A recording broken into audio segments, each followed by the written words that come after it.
All right, welcome everyone. Dr. Anthony Criniti IV here, also known as Dr. Finance. You're on the Dr. Finance Live podcast. We got an incredible guest today. We have Dave Austin here, folks. He's an international speaker, incredible coach and mentor to so many people. It's celebrities of all sorts and so many other things. So let's get to know him a little bit better. Welcome, Dave Austin. How are you, sir? Hey, I'm good. I'm honored to be. Thank you for having me on. Let's roll. I'm looking forward to see where this takes us today. Yep, absolutely, Dave. I appreciate you being here. And Dave, just to get started, the first thing we usually do is get a quick snapshot so everyone can get to know you. Maybe a quick 30 seconds to a minute. Just tell everybody a little about yourself, and then we're going to move into your story, and that'll be a much deeper dive. And then after that, I got about 20 questions for you, and then we'll conclude. That's the format for today. So, all right, sounds great, man. Can I do it in 30 seconds? I'll try to be quick. Yeah. So, as you know, I was a former world ranked tennis player, played on the tour, got a chance to see the world at a young age. And then, went into, because of that, that gave me an opportunity to be in movies and television for a part of my life. And then I had a record on the radio, had a hit on Billboard, believe it or not. But my destination was always to be a coach. I started at a very early age. My dad was a chaplain in the Navy. So we moved every 2 or 3 years, and I had different coaches. I was a good athlete. I went to college on a baseball scholarship. It's kind of crazy that I turned into playing on the pro tennis tour, but I always had to keep proving myself wherever I went. And, just what I learned and having coaches, who I responded, sometimes I'd be the superstar because I had good coaching. And other times I would be mediocre because I didn't relate to the coaching. So at 10 years old, I went, someday I'm going to be a coach, but I'm going to be a good one. So even though I've done a lot of different things, my whole vision and mission in life was going to be a coach. So with all the things I've done, I've been CEOs of companies. I've run a record label with Universal. I've done a lot of different things, written books, but I'm in my sweet spot now for the last 20 some years of just being a coach for many of our star athletes, NFL, Major League Baseball. I've had a number of MVP players, the Olympics. And then because of the books, I've done a lot of great companies that I have a chance to work with. I come in because it's all about getting your mind to work for you rather than against you. And most people, you can say that. What does that mean? You have to have processes, and you have to develop practices that, if you think about it, your brain is like a muscle. And if you don't work it all the time, then you can hear something, go, oh, that's great. I love it. That's great. But then it doesn't stay with you. You always go to the depth of your subconscious level, which is what you're most familiar with. And unfortunately, we build up some bad habits over time.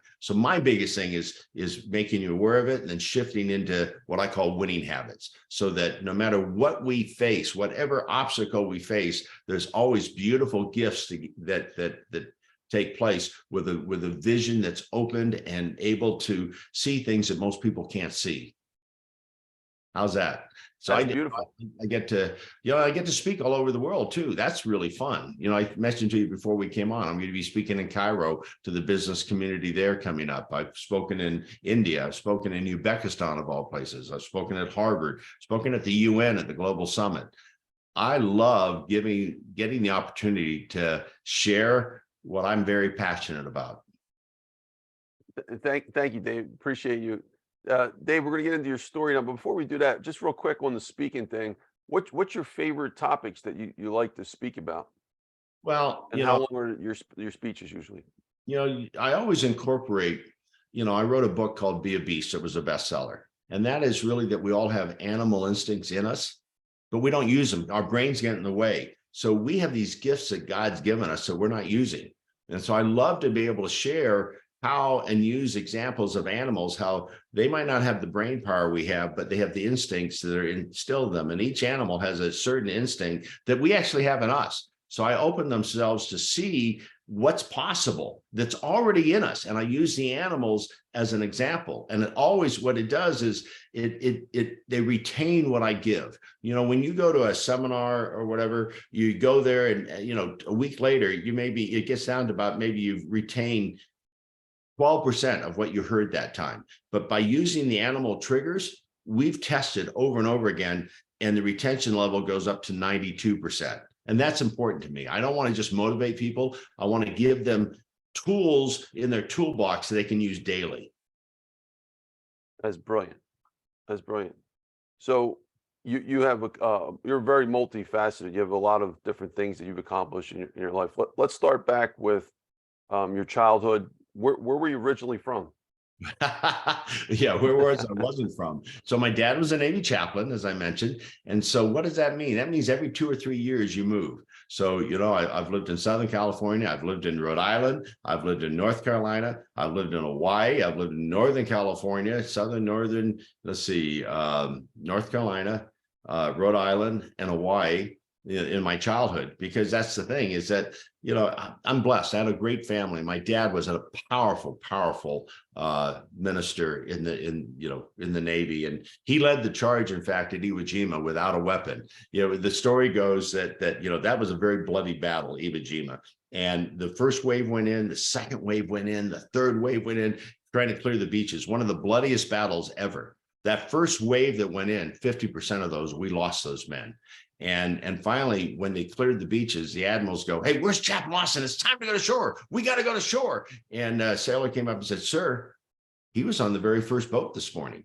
So my dad felt he had to be in front of everyone without a weapon, just a Bible and a communion sack. He led the charge at Iwo Jima. And then they sent this special unit up to the mountain, the Sabachi or whatever, go up and try to reclaim that mountain. And my dad went with him. He didn't have to, but that's where my dad was. So they went up and the machine gun fire is going off, and they put a flag up there at the top of the mountain. And my dad was, as they're doing it, was under the flag, giving them communion, actually, believe it or not, machine gun fire going off. Then a while later, they finally did clear the mountain and captured it. So a Marine general goes, "Hey, I want a bigger flag. Let's do this." So they posed this of the planting of the flag that became the symbol of our freedom. You see that picture everywhere. You see the statues in Washington of them putting that flag up. Well, my dad was there at that moment. So it was kind of cool to have that heritage.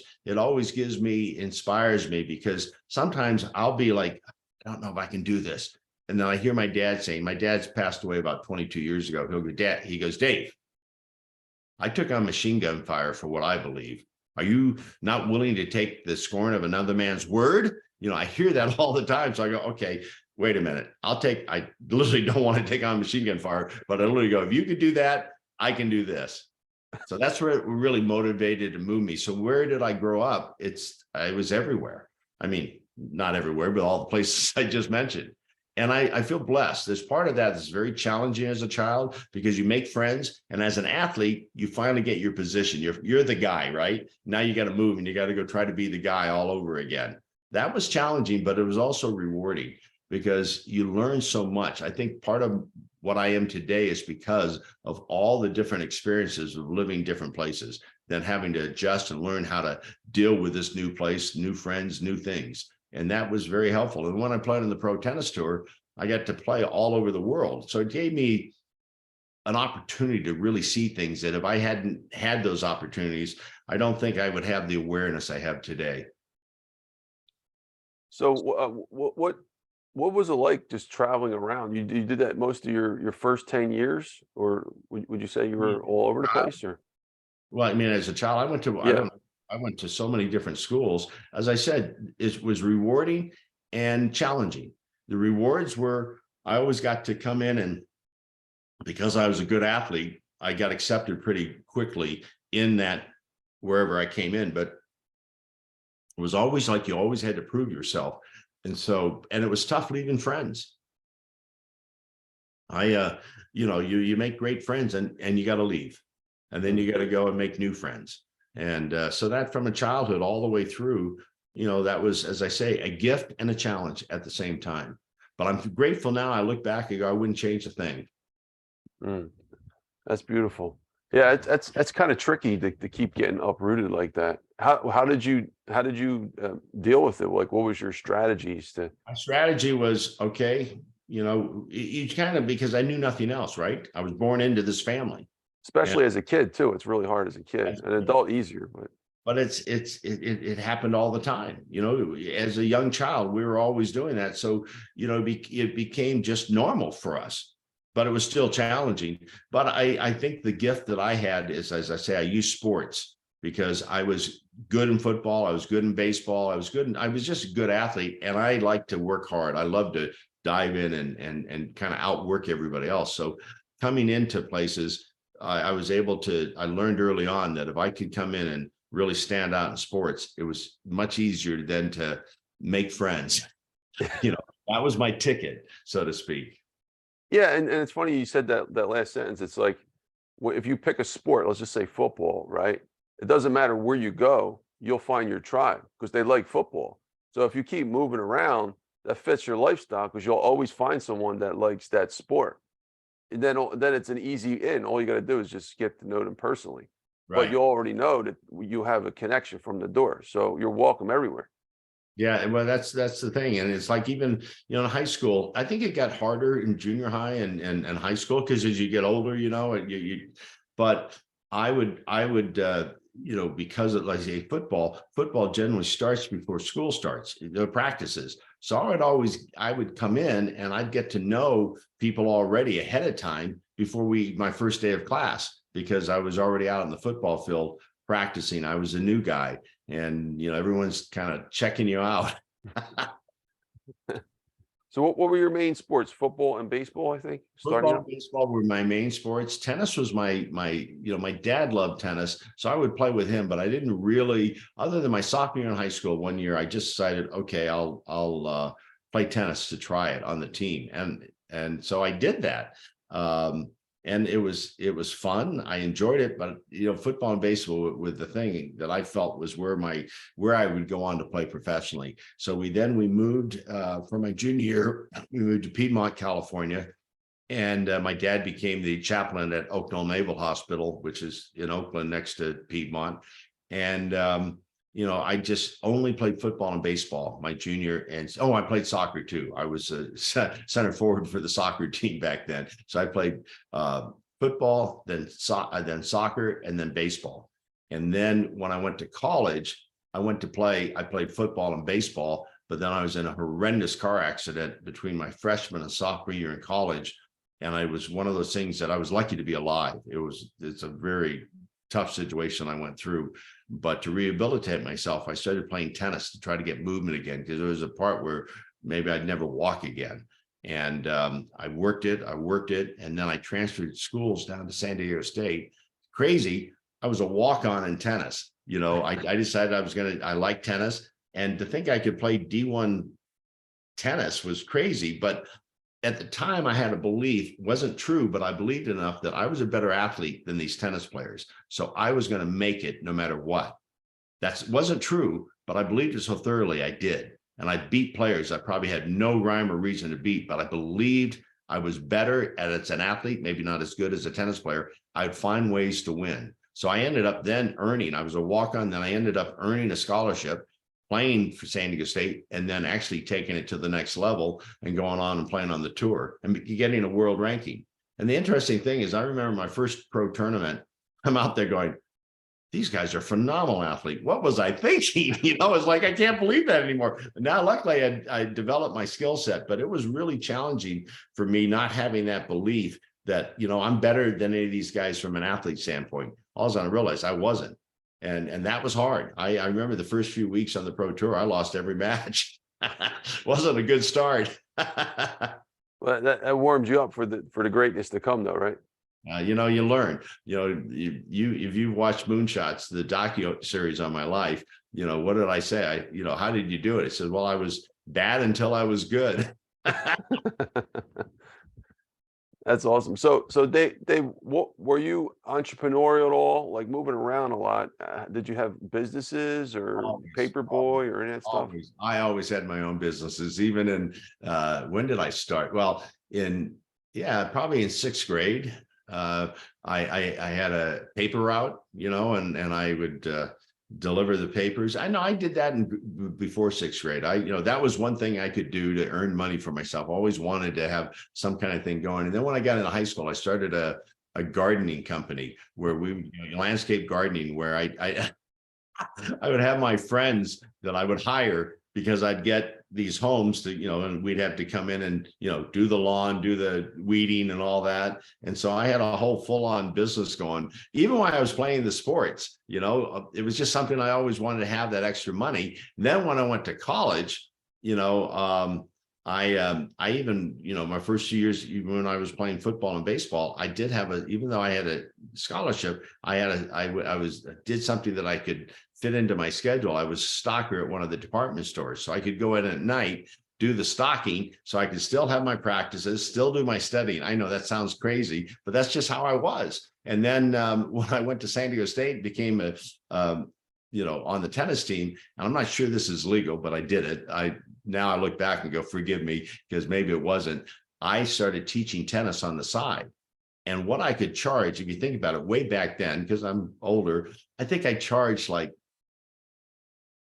maybe $10 an hour, which I thought was tremendous. It was like, oh my God, as a college student. And I could just fit in these tennis lessons here and there, in my schedule. So I always had a business going. I don't know. It was just always something that, if I wanted to buy things or do things, I knew it takes money.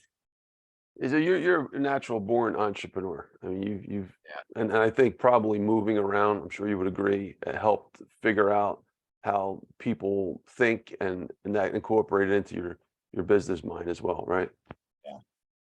And I could grab onto, even at San Diego State. One other thing, I forgot. No one's ever asked this question before. So it's the first time I'm talking about this way. But our tennis coach was also the assistant athletic director. So like when Sports Illustrated came in and was doing a piece, and they wanted to hire someone to help them set things up and everything, he'd always say, hey, Dave, do you want, he knew that I always wanted to do things. So I'd get to do these really cool stuff, and then like even the PGA Tour, when it came to San Diego, ABC that covered it needed,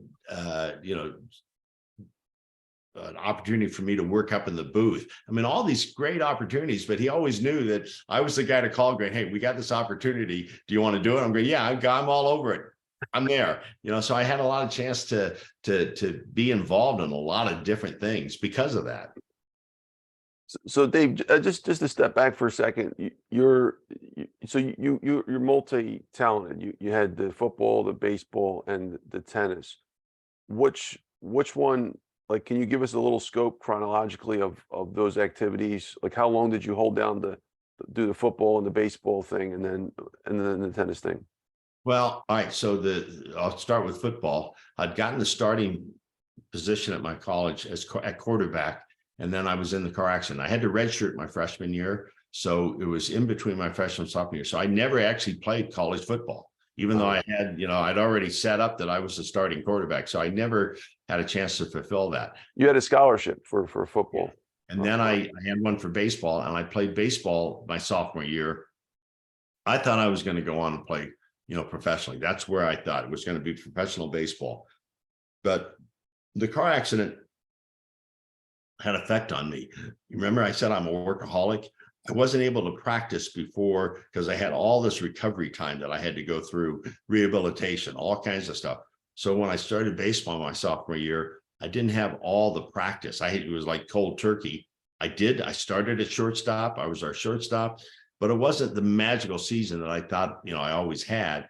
It's funny. I needed me back then. What I mean is a mental performance coach, because I was like, I was so used to doing well, and I did okay, but it wasn't where my standards were. So when I transferred colleges, I just decided I started really loving tennis. I used it rehabilitate myself. I just went, because I wanted to still compete in college. I'm a competitive athlete. I wanted to do it. So I just went after it. And I found that the great part about tennis is that it's an individual sport. So, it's just like, you just got to do what you do. There's not the politics, because if you're doing it and you're winning, you're going to play. And if you're not, you're not. Where in baseball or football, there's a lot of politics involved to get your opportunities. So I found I really enjoyed the individual sport aspect. I had no one else. It was scary at first because you have no one else to depend on. Sometimes, like in baseball and football, you can kind of take plays off, kind of hide between everything else.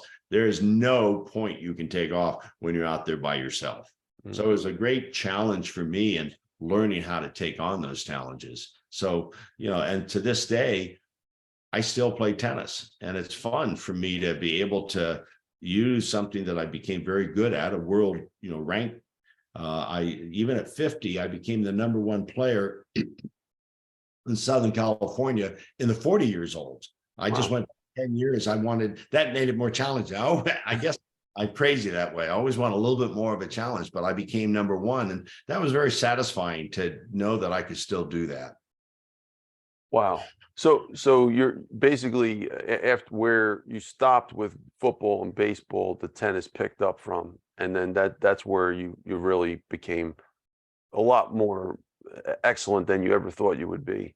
And that Yeah, became like your top thing at that point. yeah. And so can you talk to us a little bit, tell us a little about your tennis career? Like how long did that last for? And where did you go with that? Well, I really didn't play on the tour full time that long, because I got married my last year in college, and had a child, and I just, it was funny. I became director of a beautiful club and resort. I was director of tennis at a very young age, which was really awesome. But one night I woke up and I went, you know what? I want to find out how good I am. And if I had all the money in the world and money didn't matter, and that I would want to travel the world, see the world, and see how good I am. So in the middle of the night, I just got inspired. I said, well, how am I going to do that? Because I want to take my wife, I want to take my child. I don't want to turn this into, get a van and travel across the country. I wanted to see the world. So I developed a whole sponsorship program, and I went out and sold myself. And I went out and I had enough cred in tennis, not as much as I probably needed, but I'm good at orchestrating things, and I got sponsorship that so I could, fly and stay in hotels and be able to, take my wife and take my child, around the world, basically. So I just orchestrated it. I've always been one that I don't stop it. Well, how am I going to do that? I can't do that. I always go, well, I would love to do this, so the how will show up. I just have to let my mind keep looking into it. And middle of the night, I wake up and go, I know what I can do. And I put this whole sponsorship program together. No one ever taught me how to do that. I didn't know anything about that. I just did it. And I went out to companies that they knew me and liked me or whatever. And I said, hey, how would you like to have a piece of me on the tour? This is what we're doing. This is how I'm orchestrating it. And I got, the yeses that I needed to go forward. That's really interesting. I'd like to talk more about the sponsorship when we get to the questions. So what were your like top maybe before we'll pick up where we left off right here in just a little bit, but just to regroup from your childhood, like maybe top 2 or 3 things that you want to share that might be some real cool stories, or just highlight your experiences growing up. I don't know if this is a top thing, but it was a major eye opener for me that forever changed my life.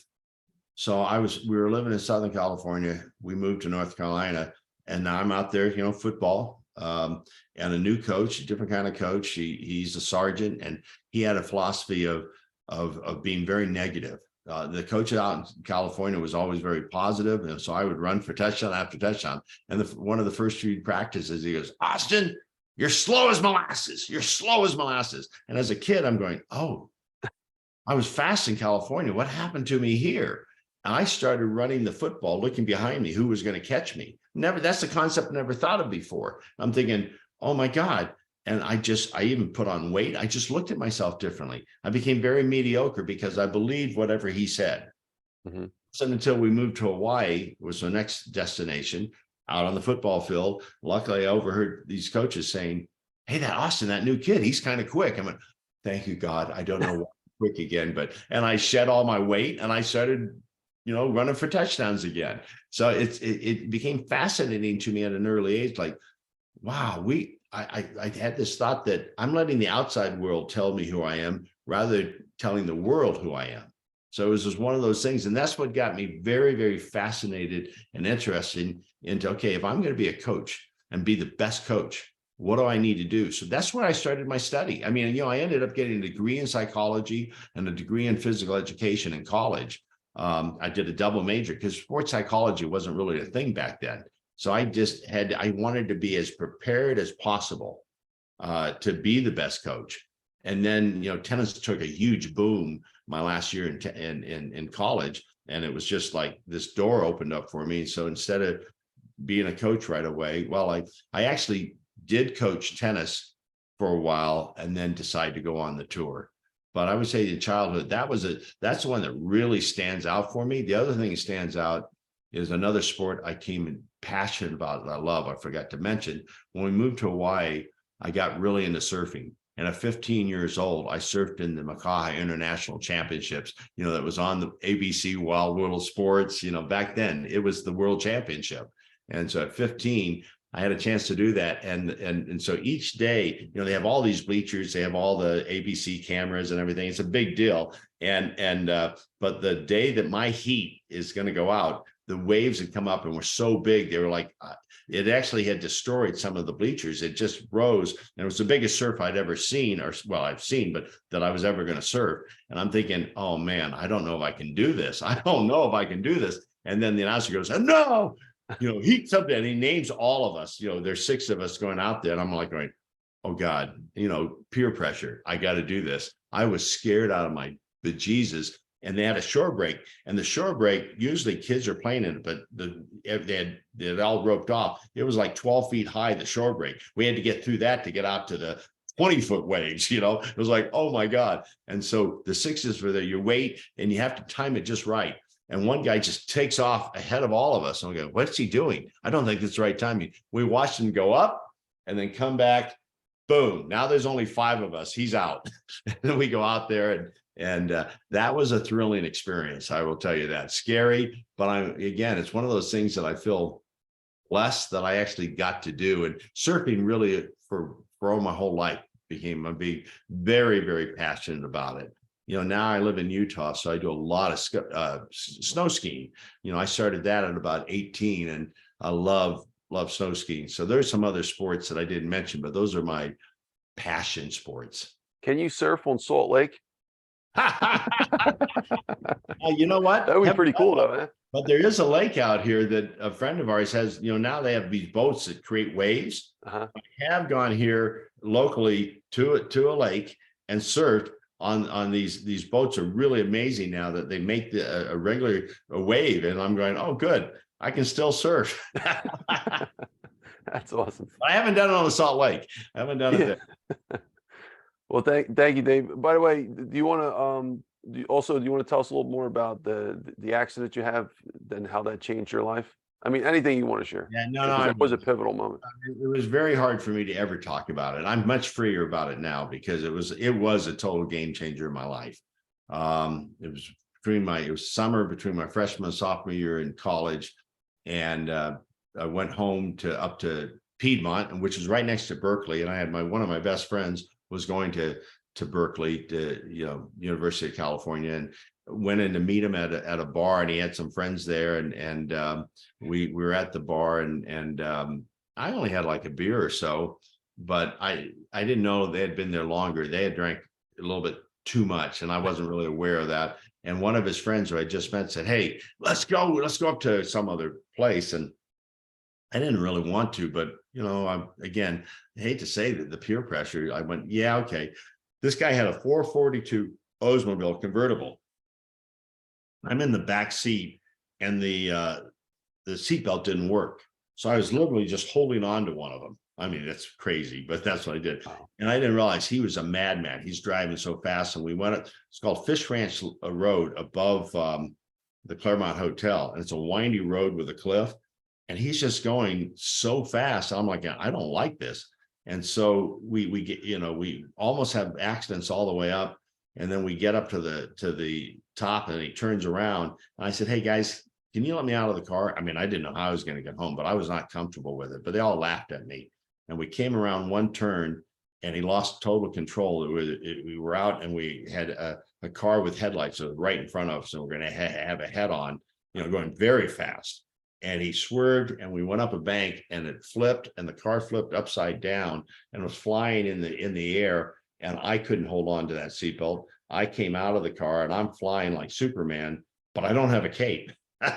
I hit and the car landed on top of me. The fact that I'm alive is a total crazy miracle. I mean, it really gets deep if you want it. It's a longer story about all the miracles that took place.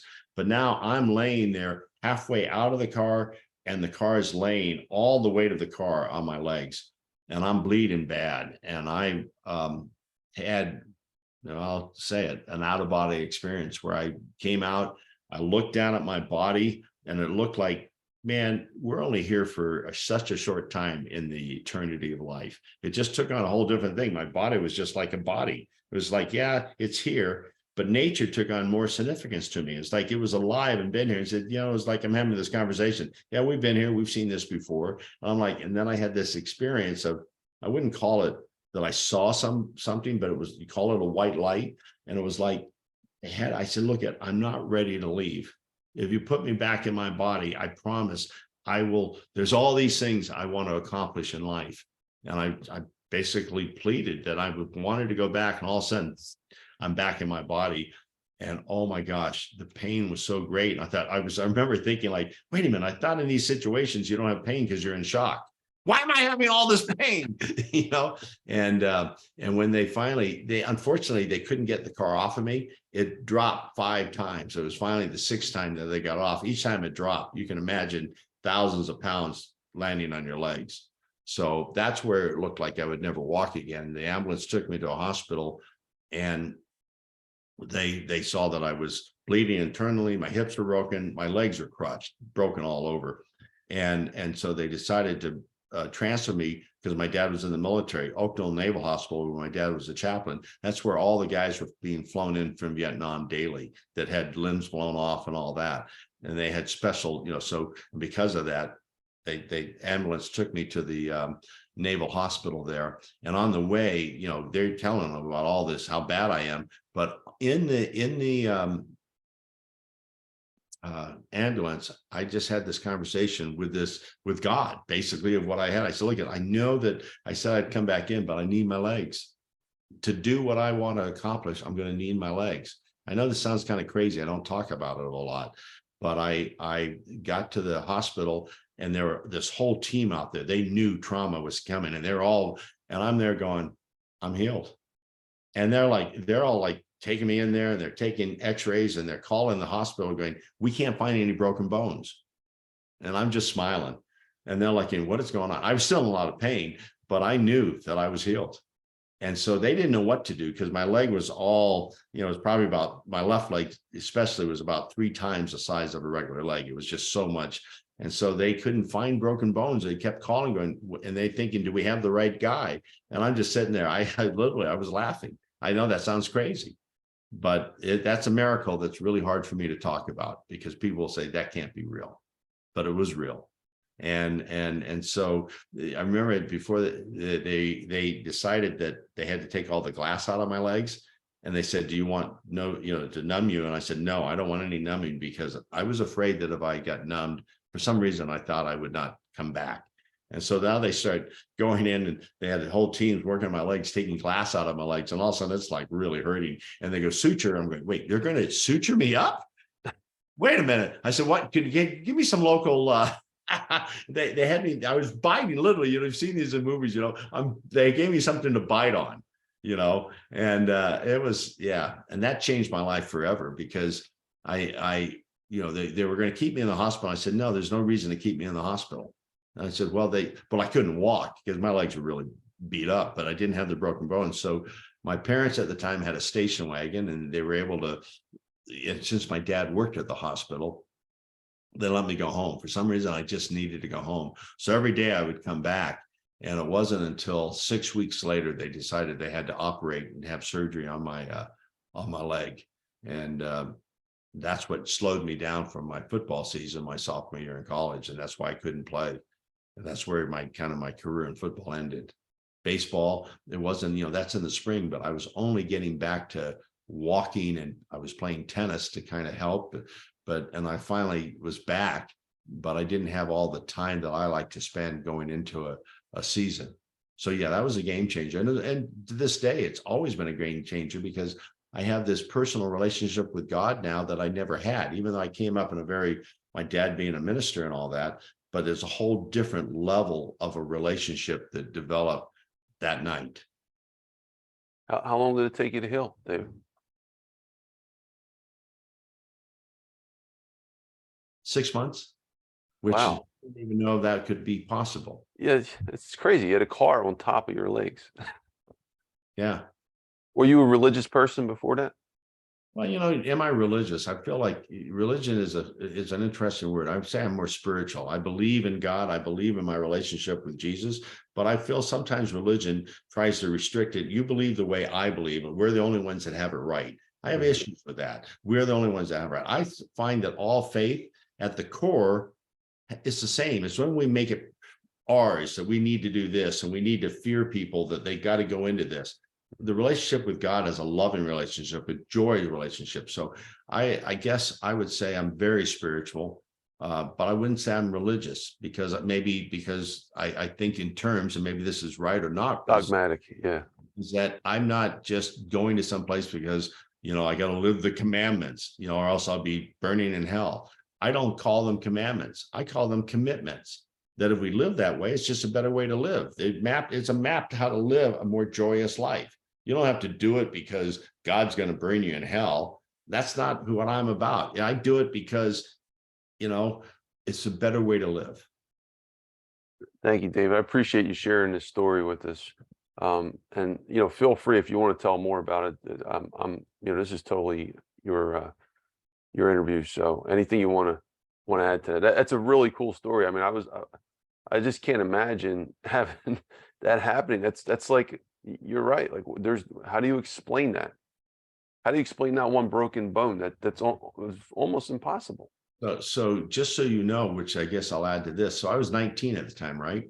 My parents knew something happened. They didn't know. I couldn't even talk to them about my whole experience. I thought I was weird that I had this experience, right? I thought this is crazy. You can't be having this dialogue with God like this.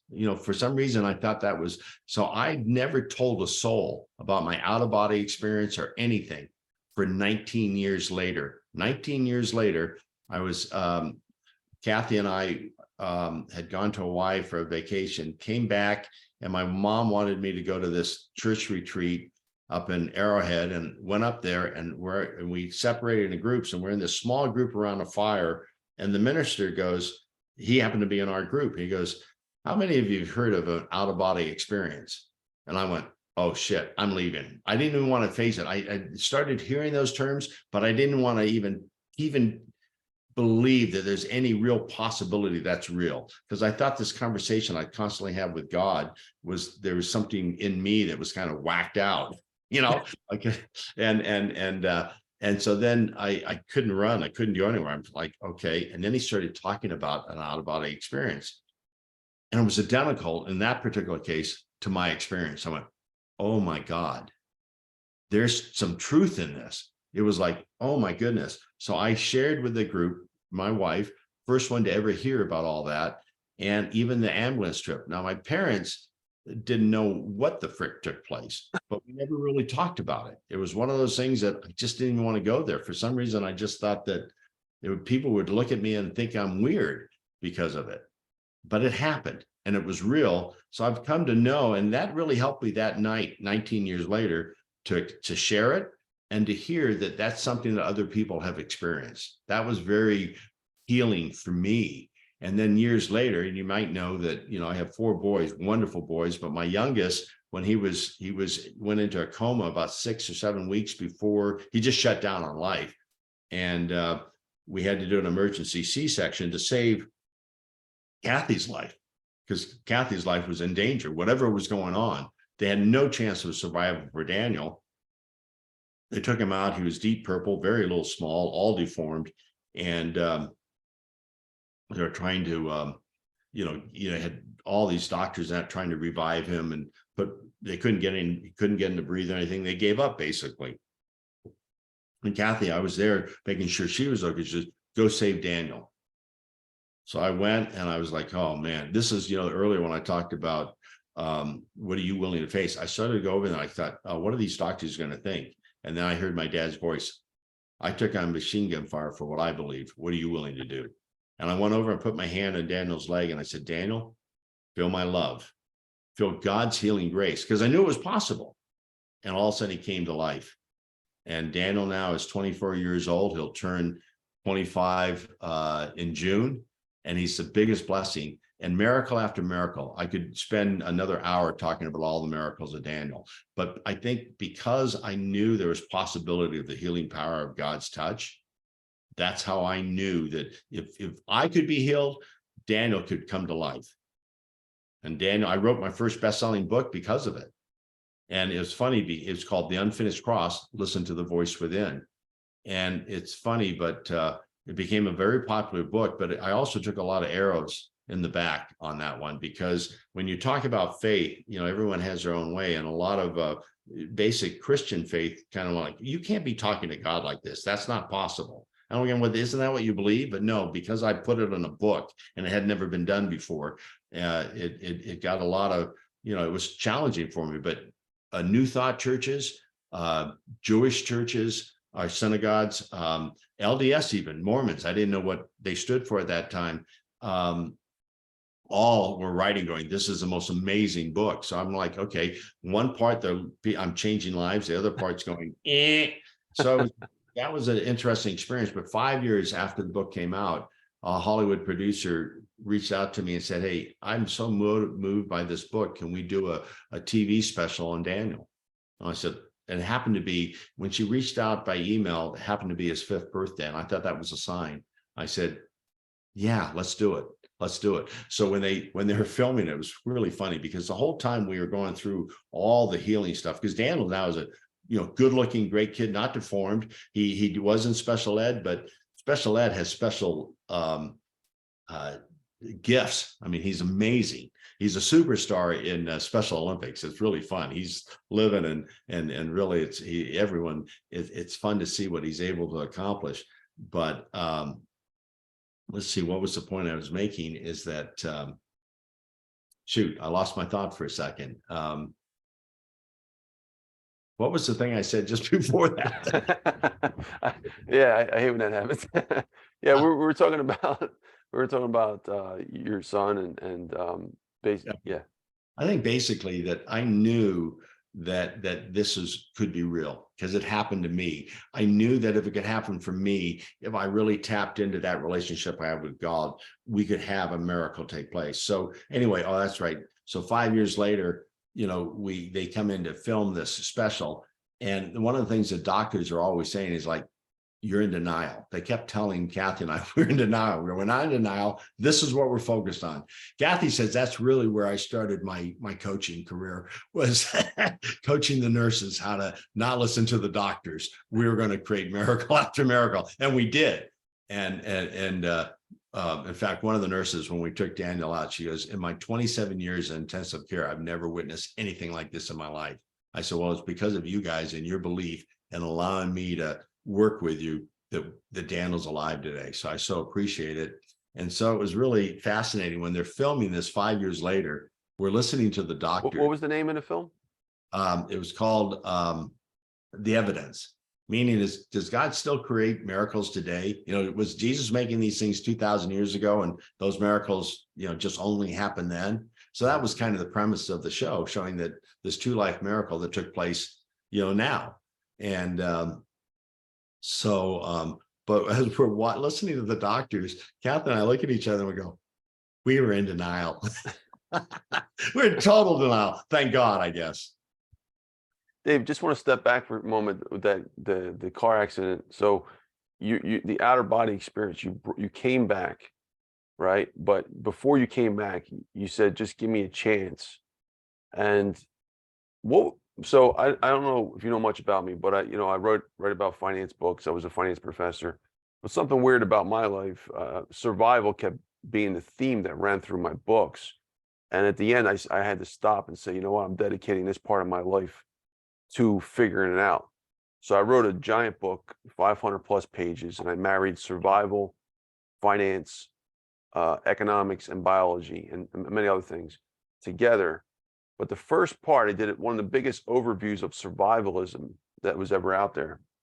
And it took me through some really, life-changing experiences doing Happens this when you research. dive into that stuff, it's going to change you. But I was willing, like your dad, to be brave and do it and go through it. So the point I'm trying to make here was that maybe I'd love to hear your perspective because I studied a lot of people who were some of the greatest survivors in history, and I'd love to hear your perspective of what it was that that wanted you to stay, to be alive, to continue to live, to choose life, and then request that offering, for that request from God or whatever it is that's out there. What was it that made you want to come back? I mean, there had to have been something. Was it a purpose? And if so, Yeah. what was those purposes? I felt like I had not fulfilled what I agreed to do when I came into this earth. When I came as I felt like at that moment, I felt like I made agreements before coming in of what I was going to do, and I hadn't accomplished it.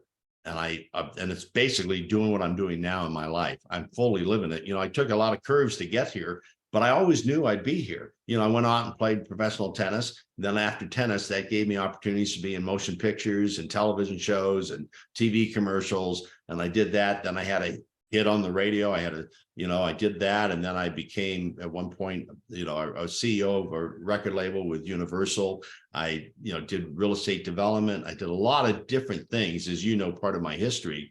But I always knew that one day my whole life would be tuned into coaching, because I made a commitment. Isn't that funny? That this is what I wanted to do. I wanted to come back and impact people's lives. And I wouldn't say that being in movies or running a record label or even having a hit on a radio doesn't impact lives, because it gives you exposure. But it wasn't until I finally said, no, I'm meant to coach. That's my whole passion. It's my purpose. It's what I committed to that night. They're going, I want to go back. I know there's a bigger, greater purpose that I haven't fulfilled yet. And that's what drove me to come back. So are you a big fan of Viktor Frankl? Have you ever heard of Viktor Frankl? I've heard him. I don't know much about him. I'm trying to, maybe you can remind me, but I've heard that name and I can't remember why right now. He was a survivor of I think 4 concentration camps during World War II. Oh, that's why I know him. And Yes. he wrote one of the best books on purpose. It's called A Man's Search for Meaning. And I loved his book so much. I actually put his quote on the front of my last book, The Survival of the Richest. Just incredible guy. Anyway, one of the things that he mentions, which he had it nailed down. He said, witnessing people that had no reason to live, to keep living and survive. One of the things he noticed was that there were 3 main purposes that people have. They have a purpose for their family. They stay alive for their family. They stay alive for their work, and they stay alive and I reinterpreted this in my book as meaning staying alive for the struggle. So those 3 things, and if you think about it, like it seems to me, of course, obviously you want to stay alive for your family, but in your case, the work, Viktor Frankl's the work, the reason, man's search for meaning, the meaning, you were staying alive for that. You knew that you had a lot of stuff to do on this earth. Your work, you knew it, and you didn't even know what your work was. That was the interesting part. You didn't even know what it was yet, but you knew you had something to do, and it became your path. Any thoughts on it? Absolutely. It's absolutely the truth. And everything, there was a deeper knowing that took me all the way back to 10 years old when I had this experience of, wait a minute, good coaches really drive you forth. Bad coaches drive me the opposite way. And so I was reminded of all that. Here's another interesting fact, since we're talking we're talking pretty deep here. I see it's over here. Let me just grab it. This is another interesting aspect. So this book, Be a Beast, you see it? Yeah. So when I met a man, Roger Anthony, and most amazing man. We were both speaking at an event in 2007, and Les Brown was there, Jack Canfield, Bob Proctor. I could go on with all these great speakers that we were able to be on the stage, part of our thing we were doing, but I had never heard Roger Anthony before. To me, he stole the show. He was amazing. And so we wrote this book together, Be a Beast, in 2015. And he said, this is going to be international. This work will be everywhere. I'm like, okay, I'm optimistic, but that'll happen, I guess, when it happens. But it does fit what I committed to, that I need to work, everywhere. But didn't know exactly how that would happen. And unfortunately, before the book came out, it was July 4th, he finds out he has stage 4 prostate cancer. By April 22nd, we lost him. Wow. So the book came out in August, and it was the weirdest experience, but 24 hours before the book was to come out here in the United States, I get a email from the marketing person and she goes, "You're #1 in Australia." I'm going, what? We're #1 in Australia? And about 20 minutes later, she emails, "You're #1 in Japan." I'm going, what? And then we're #1 in Germany. We're #1 in the UK. It's just going around the world before it even the 24 hours, finally it comes out here in the United States, and in Amazon, 22 different categories, it's #1. And then she sends an email going, "But you're #2 in Canada." I went, what? I didn't want this whole thing. So I was coaching a CEO of a company out of Toronto, and I called Jeff. I said, "Jeff, I didn't coach you to be #2. What are you doing?" And he says, "What are you talking about? What are you talking about?" I said, "The book is #1 all over the world, and it's #2 in Canada." He goes, "Hold that thought. I'll make a change." He started spreading it everywhere. And within about 3 hours or so, we became #1 in Canada. It was really funny. So I'm thinking, so I called the marketing person, "How much money are you spending on this? This is like crazy. I didn't know this was going to be a world thing." And she goes, "We haven't started promoting it yet. We've spent $36 in a Facebook ad." I said, so we're just testing. I go, "Forget the testing. We're already there. You don't need to spend the budget, And I'm thinking, how did this happen? How did this happen? There's 2 answers. People love lions. Here's the one that I really believe in. Roger had said, this will be everywhere around the world. And because of my relationship with that eternity of life, I said, "Roger, you didn't have to leave us to do this," but I feel like he was leading the charge, because I have no other explanation how this book had that happen all over the world.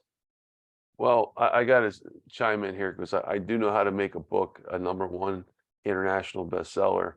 I know a lot of things a lot of other folks don't, being a marketing guy. So there is a third explanation. It's sole proprietary. I can't tell you how to do that. But I got to say this, though, even with that skill set, 22 different categories, that's very, very challenging to do. So maybe there's at least a minimum amount of what you just said. I saw this thing, rating the books that came out that week, and Tony Robbins, his new book come out, and saw that we were ahead of Tony. I went, oh, that was just like, oh, that's kind of cool. But that is awesome, man. That's cool. Can you show that book one more time? Yeah, hold it up a little bit. Yeah, there you go. Roger Anthony and Dave. Roger was the guy you were talking about? Yeah, Roger Anthony. It's kind of blurry, isn't it? But it's Be a Beast, unleash your animal instincts for performance-driven results. And then you have here Kathy Lynn, who wrote it with us. Kathy is my wife, Kathy Lynn Austin. She is an amazing ghostwriter. She's written a lot of the big self-help books for people people you've interviewed. She's a tremendous writer. So she was also a part of it. Now you're connecting the dots. I think I've heard of her before. That's amazing. That's amazing. I didn't know that. Very, very gifted wife. And then you also had was it a forward or a testimonial from Warren Moon on there? Well, I have on the cover, Warren says, the keys to winning to every aspect in your life. So yeah, Warren, Hall of Fame football player. But I have so many, it was funny, there's like 8 pages of testimonials from really amazing people. Did it right. Things that people I respect, that they're really tapped in. And I thought, well, who do I want to write the forward for this book? And I was thinking about it. And Bob Proctor was such a dear friend. We had shared stages together, but it wasn't until we went to India. We spoke at the Women's Wellness Congress, and it was myself, Bob, and Lisa Nichols were the three people they chose from America to go there. But Lisa had a new book coming out; she had to cancel. So I told the producer of the event, saying, Roger Anthony will steal the show. Bring Roger. So he brought. So the three of us, we're in India, and they had 60 countries there. It was an amazing experience. One of my greatest, I think, times ever on a stage. It was amazing. I was just on fire.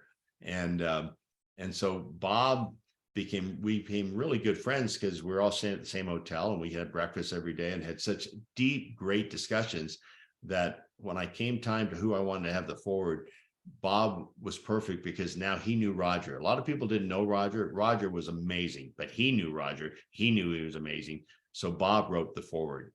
And, unfortunately, we lost Bob Proctor this year, but his influence will live on. He's got a legacy that will go the distance, but remarkable man. I love him. And I'm used to have some very, great depth conversations. And we were both speaking at an event. I go into the hotel room. Remember one night in Reno, Nevada, and Mark Victor Hansen, who wrote with Jack Canfield, Chicken Soup for the Soul. The three of us had the most. I mean, I wish I could have recorded the conversation, because Mark and Bob were just they're thinkers that go way beyond the scope of what most people think is normal. And so we had the most. That's a cherished night that I'll always have. That's awesome. You got to hang out with some really incredible people. We're going to talk about some of your celebrity friends a little bit, but just to round out the story before we get to the questions, do you want to take us to present? Like what happened? What you want to tell us, like really a little bit more about the coaching aspect, and bring us how you became an athlete to actually just being the coach of athletes, and all your other stuff too. You also give us a tour of your background too, if you want. Everything's a journey, right? Everything's a journey. And when I first started coaching, it was interesting. I would, the first thing I did when I really got into the coaching part, it was all in sports, because that's where a lot of my passion was. And I have 4 boys, and I would coach them. And what really started me how do you get into Major League Baseball? How do you become the guru in Major League Baseball? And it was really quite interesting. My son one of my sons now, who's now 34, he'll turn 34 in June. He was a phenomenal football player, quarterback. He was he was taking what I thought I could, and he went way beyond me. But his freshman year in college, freshman year in high school, we were playing in the championship game, and he was just phenomenal. And a baseball agent came down and said, "Hey, I have ball players that need what your son has, and I know how you work," because his son had been on our Pop Warner team. He goes, "My ball players need what you do." So he had me meet and talk to all his Major League ball players. And I started working with these Major League Baseball players. That's how I got started. And the first guy that decided to work with me became the phenomenon Major League Baseball that year. He was in AAA and couldn't get into the majors. And we started working, and then he got brought up into the majors, led every category in baseball, home runs, RBIs, everything. And so it was like, well, how did he do it? And he was free to say, "I met Dave Austin." And so now I was getting calls from agents and players. And all of a sudden, I would say almost the first 10 years of my career, I wouldn't say I got stuck in baseball. That's really not because I loved it. But all my clients came because of the success that was happening in Major League Baseball. So that, even the Dodgers had, the pitching coach for the Dodgers was a friend. He goes, "Man, you got to come in and work with us." So I did that, and so baseball was a big part of my life. Where I thought I was going to play professional baseball. Well, now I'm in the throngs of working with the best players. But out of that gave me opportunities to work beyond. And then my own son, this phenomenal football player, 2 of my sons went on to play D1 football, and Shane went on to not only play college football, but then played professionally. So I really got indoctrinated into the NFL and all that too. And a lot of that because of my sons, it was a gift. that we could share together. And my sons to this day say, don't we get a percentage of all your work? Because we really, I said, well, you do get a lot more than a percentage. Trust me, you get a lot. But so that just, and then it opened up my opportunity to work with the Olympics, and it was just so many, just things that led you. And then my books, and I started speaking at business conventions. That's where I got to know Bob and, Mark Victor Hansen is a friend of yours, and all these great speakers, Les Brown, got to know them all because I shared stages with them. And I found that my books then really related to the business world. And so today, where I sit today is probably 40% of my clients are athletes. I still, because I love and I'm passionate, but 60% are executives and companies that want to expand and grow. I love that. It's just like, I use the same philosophy as, we're playing a game. Let's go after what's our strategy, how are we going to move this forward and all that. And it's just, I have a fun. I've had so much success in it. They really relate to, because I've had so much success in the sports world, businesses really relate to, I want that mentality. I want to see how. And so it's just a lot of fun for me. And I'll say one other thing about the athletes. It's really important for me to take on athletes that I don't want them just to be stars on the field. It's what they give back to their communities. So one of the things that I do is make sure that I incorporate that, hey, this is beyond baseball. You're someone that eyes are all on you. I want to be sure that we're doing things and you're doing things that giving back, even giving back to your high school you went to, or to the college you went to, or where you're playing, the community you live in. Be that player so that it's much bigger than baseball, our football, I've done practically every sport you can possibly think of. But it's an important element that, and they actually perform better because it's not all about their sport. It's about their gifts that they can give back. So that's an important element for me. And businesses too. Some of the businesses I get to work with do more good in this world than any other companies that I know of. How long have you been doing the coaching business for? 30 years. What's a typical day like? I don't know, but that's what I was playing. Kathy goes, so Daniel's 25, and she says, I was already doing it then, but Kathy says that's where my level of coaching went way up through the experience of Daniel. But I was already, in it and doing it. But it wasn't full time until, the early 2000s. It became, this is all I want to do. I want to stop. At the time I was running a record label. I had a large real estate development company, and I was coaching. And I just, Kath and I were on our anniversary, and we're out in Maui, and we're sitting by the pool, and she goes, look, if you had all the money in the world, we had all the money in the world, and money didn't matter, what would your passion be? What would you do? And I didn't even have to hesitate. I said, just coach. I love all the other things I do, but coaching. And I said, what would you do? And she says, I would just want to write. So at that time, that changed our lives. We made a choice, and I got out of the music business. You never get quite out, because I still write songs, and I wrote Songwriting for Dummies after all that, a book that has sold almost 1 million copies now. I mean, it's crazy. But so there's aspects that music still comes back into my life, but not as a necessarily profession, although I'll work with some musicians and recording artists and that type of thing, but more in the mindset so they can live a full life being successful. Too often musicians, they want to be a star, they want to make the money, but they're not happy in the process. They think if I become a star and I make the money, then I'll be happy. Well, that's not right, because what happens is they become a star, they now earn all kinds of money, but they never learned how to be happy. So now their life is in more misery, because now they thought this would be their thing that would make them happy.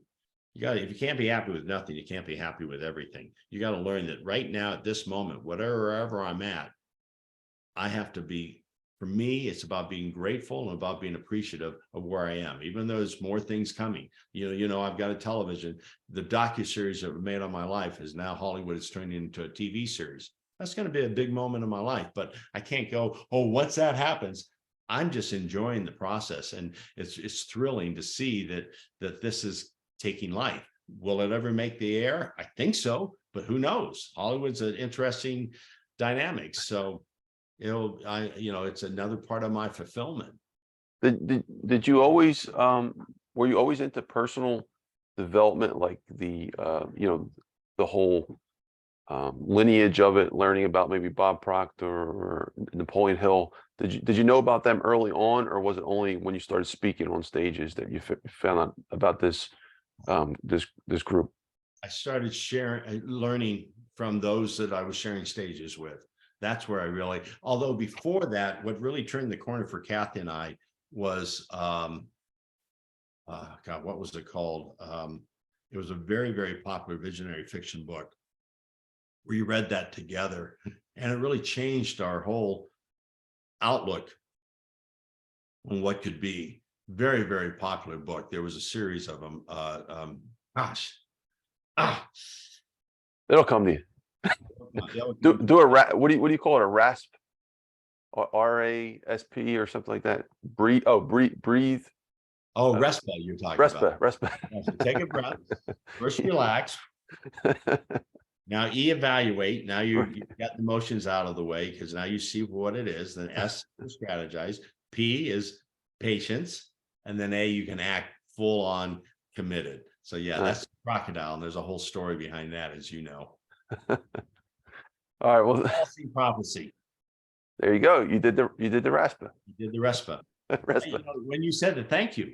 That shows you how effective those kind of things are. But see, you said, and I'll get into this, we do what we do is we get the emotion of being uptight. Oh, I got to think. But then you just said RESPA, or you struggled, but you came up, and I said RESPA. And I don't know if you noticed, the moment I did it, I took a breath. I actually did everything, and it just pops in easily. But Celestine Prophecy, you know, showed me, or we both kind of said there's more to life, because it all talked about energy. It was a really interesting aspect. So we started reading a lot of different books, but not necessarily the books of all the speakers I got to know. It was more of learning, just being around that. I'll give you a very funny experience of Les Brown. I was speaking at the Seminar of the Century in Aspen, Colorado. 6,500 people on the mountainside with this big stage. Of the day, every major speaker. And then they did TV interviews afterwards. And came into, they wanted to interview me, and I came in, and they're interviewing at the moment John Gray, you know, women's, you know, Mars and all that. And so he was being interviewed. I'm the next guy. So as I'm waiting there, all of a sudden the door opens behind me, and I feel this energy that's so powerful. I didn't see what was behind me. I just went, wow, there's something. Whoever just came into this room is a powerhouse. I feel this positive surge of energy. I went, wow. I turned around, and it was Les Brown. And I had shared maybe 3 or 4 stages with Les, but I'd never heard him speak, because sometimes he was right before me or after me, and I'm always, you know, prepping or something. And I looked at him, and it was Dave Austin. You know how blessed is. You're the greatest speaker I've ever heard. I'm going, oh, come on, give me a break. But he was just so positive. His energy was so electric. And I'm going, wow, you've heard me speak. Every time we've ever shared a stage, I never miss a room when you're speaking. I'm going, oh God, you know. And I said, well, the energy I just felt with you walking in the room, I'll never miss a talk you give again if we're on the same platform. Because I told him, I said, your energy came into the room, and it was so powerful. So that's it was really fun, because he was going to be the next interviewee on the TV show after me. So it was just boom, boom, boom. But I just always love that with Les. It was such a cool experience.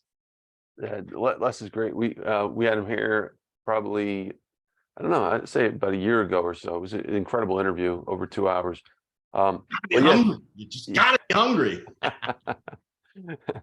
One of the things I want to just mention about the RESPA, so the survival books again, right? A lot of the survivors, some of the top in the world, they say the same thing. And if you go back to some of the early military books about survival here in the United States, they're always focusing on stop and observe and be aware of the situation.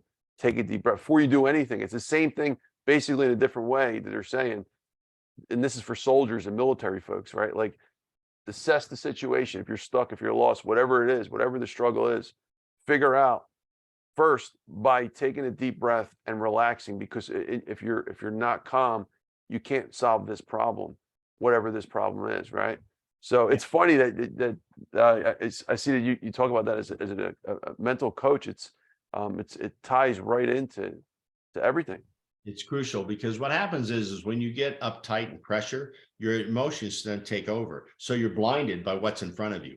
You're now acting on whatever's in your subconscious mind, how to act. And it's not, most of the time, it's not really the right thing to do, but the emotions have taken over. So you can't see what's right in front of you. So that's why you have to take that breath. Because what happens is when we get uptight, we get pressure, we start breathing shallow, and that only amplifies everything. Now I'm back to the present moment. So now I can evaluate without the emotional charge. Now I can strategize. I was out on a maneuver with Navy SEALs and Army Rangers as a thank you to go out. I got a chance to go out there, shoot machine guns. And I was really worn out at the end of the day. And we had to rappel down a 120-foot rock cliff. And I've never rappelled, and I'm scared of height. And I was like, holy crap, and they're all going, I'm the mental coach. They got to look at me like, I can't, show them the whites of my eyes, so to speak. But the lead guy looked at me and goes, are you afraid? I said, yeah. Yes, sir, I am. I'm not going to bullshit you. It's like, have you ever repelled? I go, no. So I'm thinking, what if I, can't hold on to the rope behind, all these things, I'm like going out there. But when I went off, because I had to do it, all eyes. And when I went off, I stepped wrong and I flipped and I fell, and I was upside down on this cliff. And I'm like, my body was just shaking throughout. I was like, and I'm in a really radical situation. And I just like, what am I going to do? And they're all there. And I'm like, okay, how do I get out of this? Because no one can get to me. I'm on the cliff, I'm down a ways, and I'm thinking, oh, this is bad. And then I went, RESPA. And I went, in a very highly pressured situation. And I thought that got me, okay, now what do I need to do? Now, one of my other animal, is LASPRO, which is laser protectivity. I needed to focus on how I was going to get out of this, because my emotions at that time were totally taking me out. I was too freaked. I had to get everything aligned in a really radical situation to get out of it. And it was really hard because I had to flip myself around. I had to try to get my feet onto the rocks, and it was really hard. And then I had the rope, believe it or not, between my legs. And I had to get my leg, which I'm not that flexible, over it. And I couldn't do it as I'm holding on to this dear life situation. And I finally did it. And I was able to get down. But I give a lot of credit to those animal triggers that I personally use, not the only coach, I have to personally use. And so Dave, sorry to pause for a second. What is really working here? I think what you said makes me look at it in a different way. When you take that breath, learning from what I've learned, interviewing all these great self-development guys, thought turns into emotion, emotion turns into action, right? So if you take that deep breath, you're putting a wall, a barrier up between the emotions and not letting it get in, so you can operate purely on logic, on thought itself. Think that's what's happening? Absolutely. In fact, before I went off the cliff, well, last thing, I didn't say this, the last thing the team leader said to me, because I said, yeah, I'm definitely afraid of this. And he goes, well, get your emotions behind you. That was such a great visual thing for me. Oh, I just have to put them behind me so I can see what I'm doing. So that's a powerful statement. I've used that a lot. He was the one I have to give credit to, because I was like, yeah, my body is at it. I did one thing with the Army Rangers one time at Fort Benning. I was working with the Rangers, and they had this where you jump out of a helicopter, but it's not jumping out of a helicopter. It's this platform that's like you're in the helicopter, and they have it at the perfect height. If they had it too high, you wouldn't be afraid. If they had it too low, you wouldn't be afraid. They somehow mathematically figured out where the perfect fear spot is. And so part of my experience, I got to be in that day. They were letting me do everything on the obstacle courses, shoot machine gun fire. I was in tanks, blowing up the terrorists. It was an amazing experience. But jumping out of that was another experience that, because of my fear of height, and I had to just jump, and then it would catch you, and then it would just propel you forward down, like like a, something that's fun to do that the sky thing, you come down a wire. But anyway, but you have to jump and you're totally, and then it catches you. And so I had to do that whole rest of the thing at that time. So I put myself in these situations, I guess, just to test my theories. Yeah. Well, no, it's for real. And I got a martial art background, and a lot of people that I would train with for many years were at the highest levels. And especially if you're doing something like jujitsu, if they're choking you out and you don't tap fast enough, if you don't take a deep breath and assess the situation, you can go from what would have been just a normal tap to possibly in a coma in seconds. So Yeah. it's very, very important. All right. Well, thank you, David. Appreciate you. Any last minute thoughts? Oh, you want to give us a tour of your office before we move into the questions?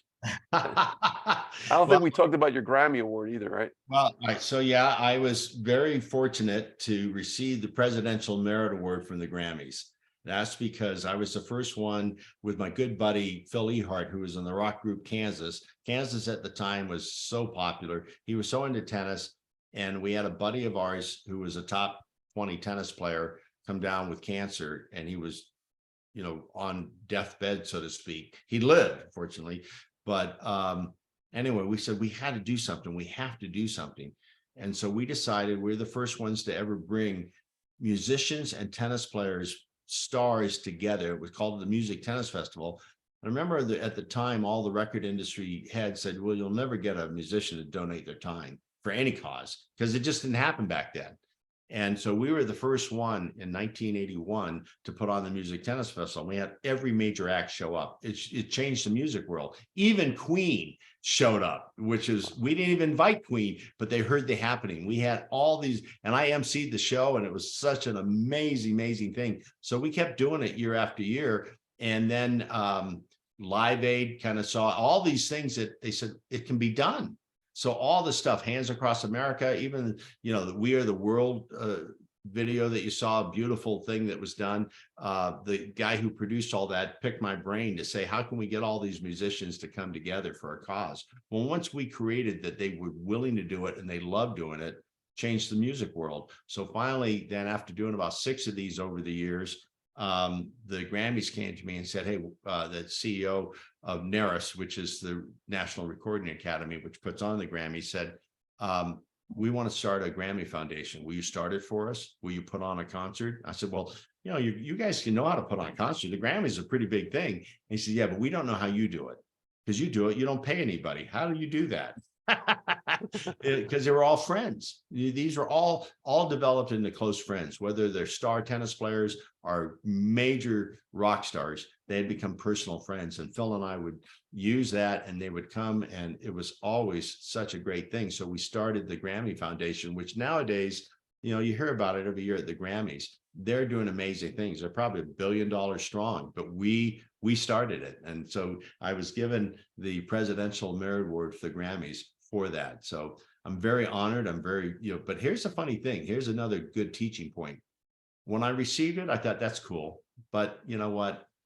I don't know. I put it into a box, somewhere in the garage, because I never, at that time in my life, I was never enough. I'm thinking, that can't be a big award because I won it or I was given it, right? It's funny how we do that. And it was maybe 20 years later, because this happened in 91. So it was probably 2010. I was watching the Grammys and they go, and now the Presidential Merit Award. I go, you know what? That's probably a big deal. I think I'm going to go in the garage and I'm going to find this and I'm going to put it in my office and display it. I changed from, instead of going, why did I get it? I wasn't worthy to get it. And I went, now it's like, I appreciate it. I'm so grateful that what I did impacted an industry. Can you show it to us, David? Bring it a little closer. Here. Let me, let's see. I'm sorry. Hope this is working. So I've got the mic on. Let me see. That's my mic. Did that make a noise? Sorry about that. See if I That's can okay. do this properly and still hear me. So let's see. So you've got do I have it? There's the Presidential Merit Award. That's a picture behind there of going to the Grammys that night. Up here is Kath and I are at the Sea of Galilee, where when the disciples saw Jesus for the first time after the resurrection, we're told that that's where it took place. This is a gold record album. These are hats that were worn by Major League Baseball players. These are all superstars that I've had the chance to coach. And it's really fun to have this. I have down here the Navy I did, and then the Army Rangers.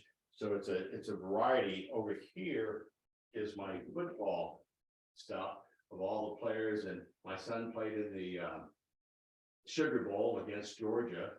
That's one of the balls where the whole team signed it. My ATV tour, I've got some awards there, and then the books I've written. I don't know. I'm kind of afraid. Well, I'm going to unplug Mike. I hope you can hear me still. Okay. Yeah, you're good. Those are the Unfinished Cross, Songwriting for Dummies, Be a Beast, and then my wife wrote In the Wake of Chaos, a wonderful visionary fiction book. There's some of the ATV tour stuff. This is winning the silver ball, losing in the national championships in the finals. Some other ATV tour awards. This is Elliot, who's the halfback for the Dallas Cowboys now. So anyway, my sons, you wanted this, the whole tour? This is my family. It's so important to me. And is that showing up? I'm not even looking. Yeah, it's looking great, Dave. I got everything rolling good. My son, when he was quarterback at University of WWII. So, and this is really cool. One of my favorite baseball players of all time is Tony Gwynn. And I learned a lot about hitting from him. He won the batting title 7 times. Remarkable man. We lost him a few years back because of he did chewing tobacco and it killed him, unfortunately. And but he has one of the highest batting averages ever in the history of Major League Baseball as far as over his course of his whole career. He was one of my favorites too, David. I used to collect baseball cards. Tony Gwynn was amazing. And he was an amazing person. That's what I loved about him. And I would get to the ballpark early, and he would be the first guy there. And he would put the ball on a tee, and he would just stare at the ball. I was watching him. What's he doing? And then he'd hit it. Then he'd put a ball on the tee and stare at it. No one else is in the ballpark. None of the rest of the team. Nobody's there. He'd get there first. I made a point of going early because I wanted to watch this, and because I studied the greats, because that's how I can help. Even though I'm the mindset coach, I see things that no one else gets to see, and I'm seeing them do that. And then the rest of the team shows up, and that they have the regular batting practice. But what he's done, he was getting his mind to only focus on one thing: the ball. Amazing. And that really, I went, wow, that's incredible. So I learned his approach from just observing him. Even there's a Michael Young for the Texas Rangers. I was working with the Rangers at the time, and he phenomenal hitter, phenomenal player. And I would study what he did prior to going to the plate. He did things that I never saw another ball player do. As far as he would then, like what you say, when you're in the hole is when you're going to be on deck next. He would stare, and I watch him. He would focus on what I call the window where the ball releases. So he was focused in he would be totally, completely focused in on just the ball. So then when he got on the on deck circle, he would then just get into the rhythm of it. So he was always had an advantage. So in my game readies, I always have them going through this whole routine that I just observed by being with the best of the best. I don't know anybody else on the planet that coaches like I coach, but I've studied and been with the best of the best. And they always leave clues. Best leaves clues. That's so true. Jack Canfield told me that my first mastermind, I couldn't even work my video. He said, success leaves clues. And he was right. It's a true statement. All right. Thank you, David. Appreciate you. I'm great, thank you. And I actually we're back. We're back, folks. We're with Dave Austin, and we're doing something special today. Dave, what's your friend's name? This is Dillon Carter. He's the center fielder for Texas Tech. An amazing guy. I mean, amazing. And he's going to have a tremendous pro career after this, but we're winding down his college career. They play Kansas tonight. They play Kansas tomorrow, and the next day. It's last 3 games. And then they play in the Big 12 championships next week at the Texas Ranger Stadium. And I'm going to fly out and be there with him and with the team, and really excited about it. But what I'm known for in sports, part of what I'm known for are these game readies that I give. I developed it on the flight. I was with the U.S. Olympic team flying to the World Cup, and we're flying over the Atlantic Ocean. I said, God, what do you got for me today? What do you have that I can actually have even greater impact? And the game ready came to me. I did it with the team before every match. They had the best results in the history of their sport. I came back. I called a friend of mine who was the pitching coach for the Los Angeles Dodgers at the time. And I said, hey, Jim, I did this amazing thing, and it was so incredible. He goes, oh, you got to come do it with our pitchers. You got to come in. So I went and did it with their pitchers. And then Jim Tracy, who was the manager of the Dodgers at the time, goes, oh, you got to do it with the whole team. You got to come to spring training.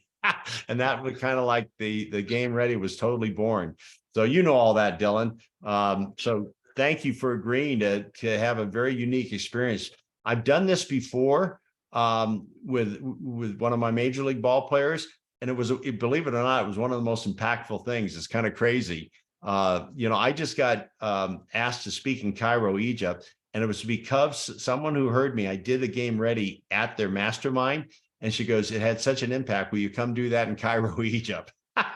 So, hey, just to make sure, how much time do we have? Do you have, because we're going to go into the game ready now, but this is a little bit longer just by having this dialogue. Are you good? Sure. Yeah, and Dillon, Dr. Finance here. I just want to check. Do I have your permission to record this as well? Oh, absolutely. Thank you, sir. All right, you guys can check this out, folks. It's going to be pretty cool. We get to really experience Dave's daily normal course of activities here. So with the game ready. And what's fun about this, and Dillon does it, I'm going to let you know, Dillon, what happens is people start following your career because they want to see. I've done this, so many times with different people, all the way back with Pete Sampras, where he became the #1 player in the world, but when he was 16, he wasn't the #1 player in the world, right? So it's really fun for when I introduce a player before their pro career.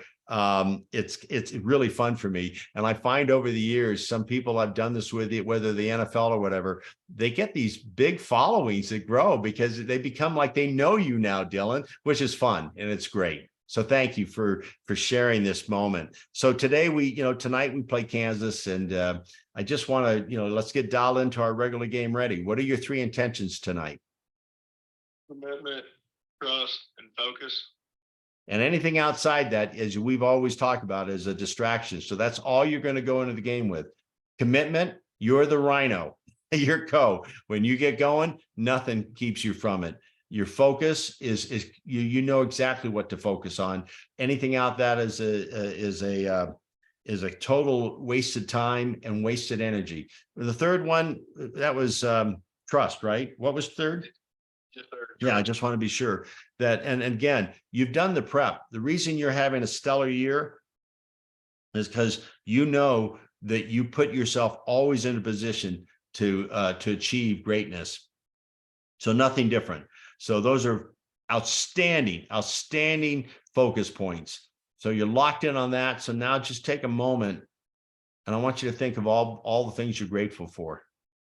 Just take a moment and feel the power of gratitude. I mean, I'm so grateful that I've had a chance to be part of your career. It's such an honor. And I know you've got so many great people around you, your family, the love of your family, the love of your faith, the love of the game you play, and just tap into that gratitude. Now with the strength of gratitude, see your gate, pass through your gate. As you pass through your gate, you come into this place in nature and you just go, oh my God. No matter how many times we've been here together, it's still so magnificent. You're in such awe And there's such a great energy here because nature loves to be appreciated. So it's a give back and forth. So breathe in the energy, breathe in the strength of what you get in this very moment. Deep breaths. With every breath, you're breathing in the spice of life. You breathe in a strength beyond your own, a power beyond your own. It is so awesome to get connected. And it brings you into this calm strength. It's like the perfect balance that your motion, you're charged, but you're in that balance of being at peace too. It's a great balance. It puts you in what we call, we always talk about, the flow state, the zone state. Breathe that in one more time.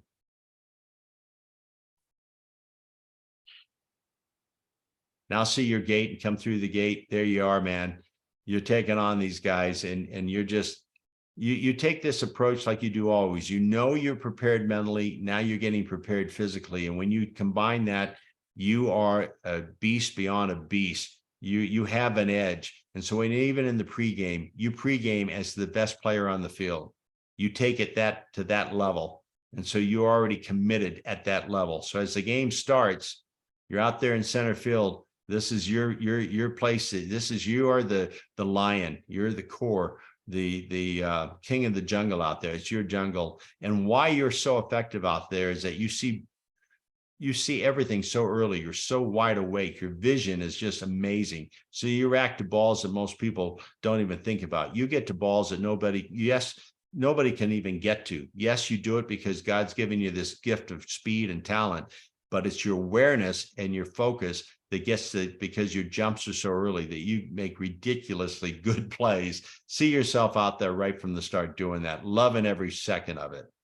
Now, you come in and you're in the dugout and you're getting ready to have your at bat, a few batters out. You're now just really locked in on the pitcher, seeing what he's doing with the other players, knowing what he likes to do and reading him like a book. So as you get into the in the hole, you've already got your game plan on. You know exactly what you're going to do. And so you're really lined up. So when you're in the hole, now you're just locked in to seeing that release, seeing that ball, and seeing it so well. You have Laz Pro eyes, so focused that that ball becomes bigger, and it even slows down because your vision is so focused. So as you come to the on deck circle, now you're just getting into the rhythm. You see it, you feel it. You're like a jet pilot. You now got radar locked. It's like you got locked and you've got this. Now he's feeling uncomfortable. He doesn't even know why, because you're coming to the plate so focused. So as you get into the batter's box, you step into your power position, you take that deep breath. Now you're just in trust mode. You don't have to worry. You've done all the prep. You've done all your technique is there. So all you got to do is lock in on the ball. That's it. You trust, and your faith is so strong in that you've prepared yourself for this moment. This is where all the magic is, and see yourself just barrel the ball, man, just drive it because you're so locked in. This is why you're so successful, because you're the most focused player on the field. And that's a gift that you cherish and you live in daily, always. Go back out in the field. I want you to see again, making a great catch. Just see that right now in your mind. This is who you are. You're living fully into your gifts. Now go ahead. You're in a situation. There's bases loaded. There's 2 outs.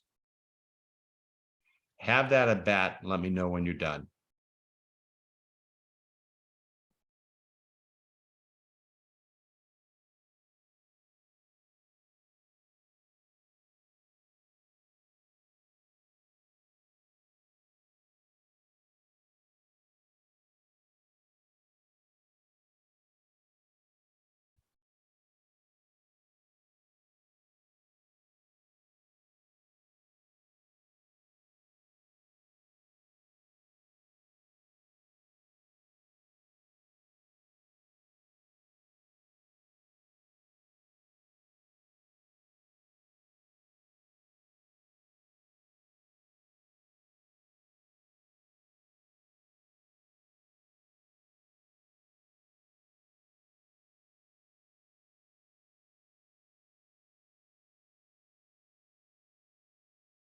We're done. Awesome. Awesome. What'd you do?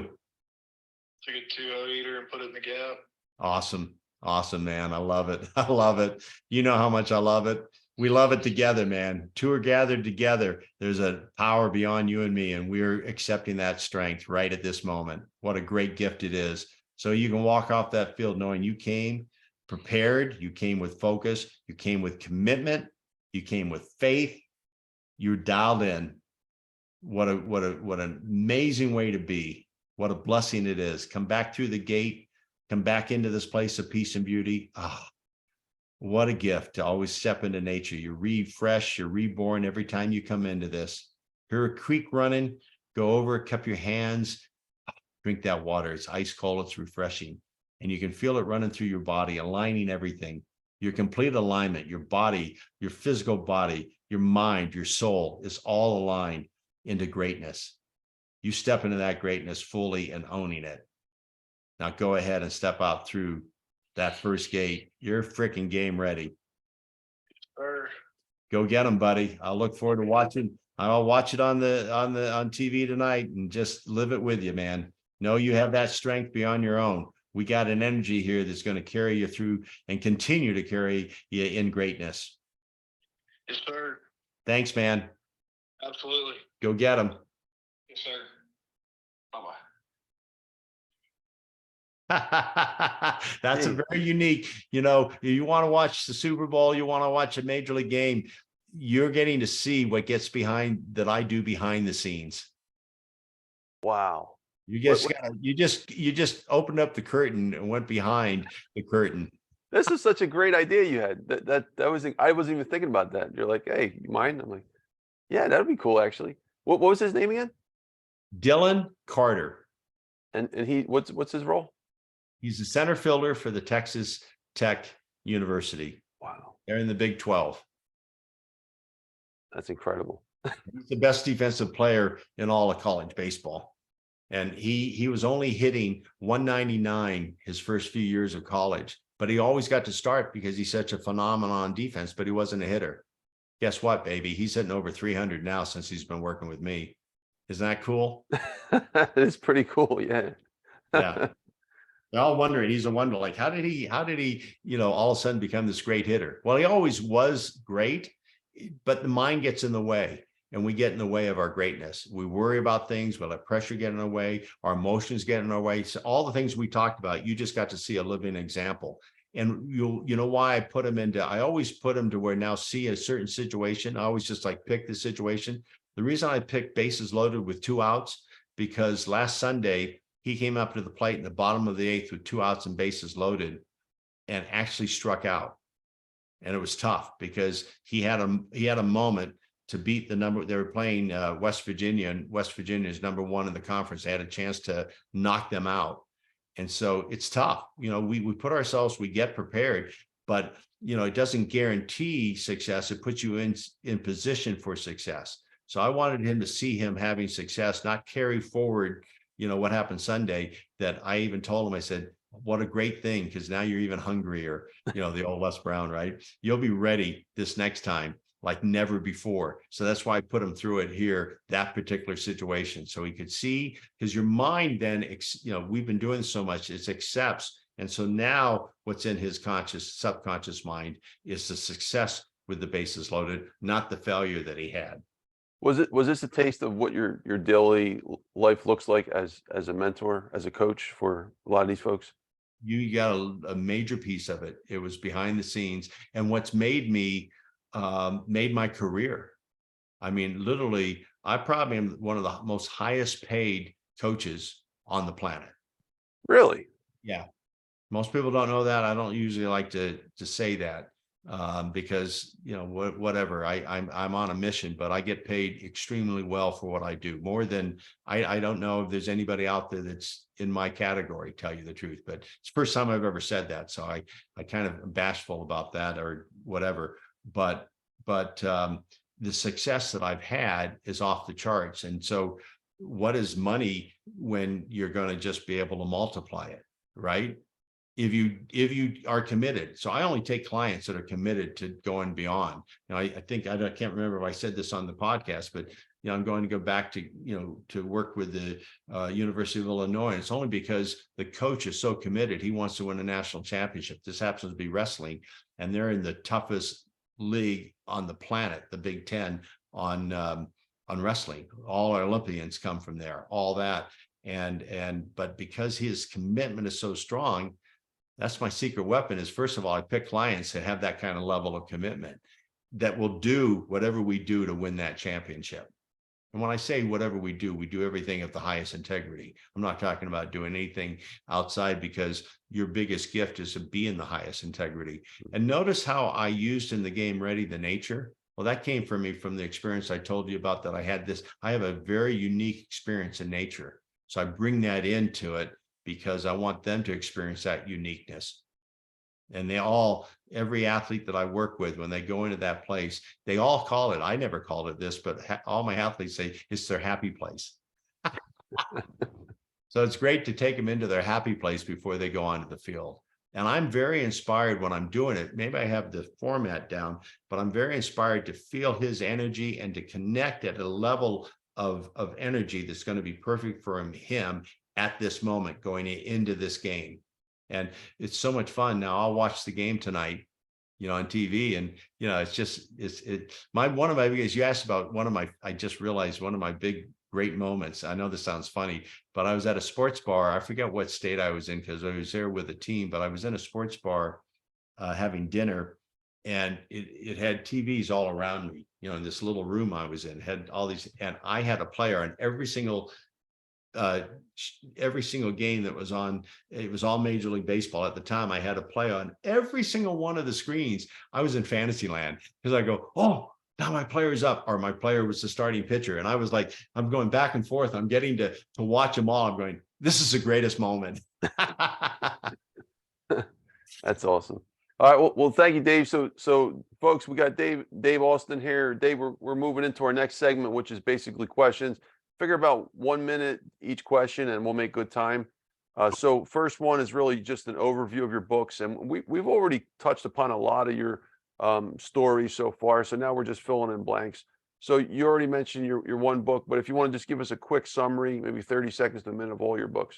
Okay. So first book was The Unfinished Cross, Listen to the Voice Within, where I was just dictating in the middle of the night what God was giving me. So the whole book is about my experience in that. And then one chapter that was really stood out was the story of Daniel, my son, who had no chance of survival, and he was healed. That was really a standout. My next book was, believe it or not, it's funny, Songwriting for Dummies. Never planned to write that book. I was at the World Cup, had all that success. I came back, worked with the Dodgers, told my agent, sent a manuscript for what I thought was a great book.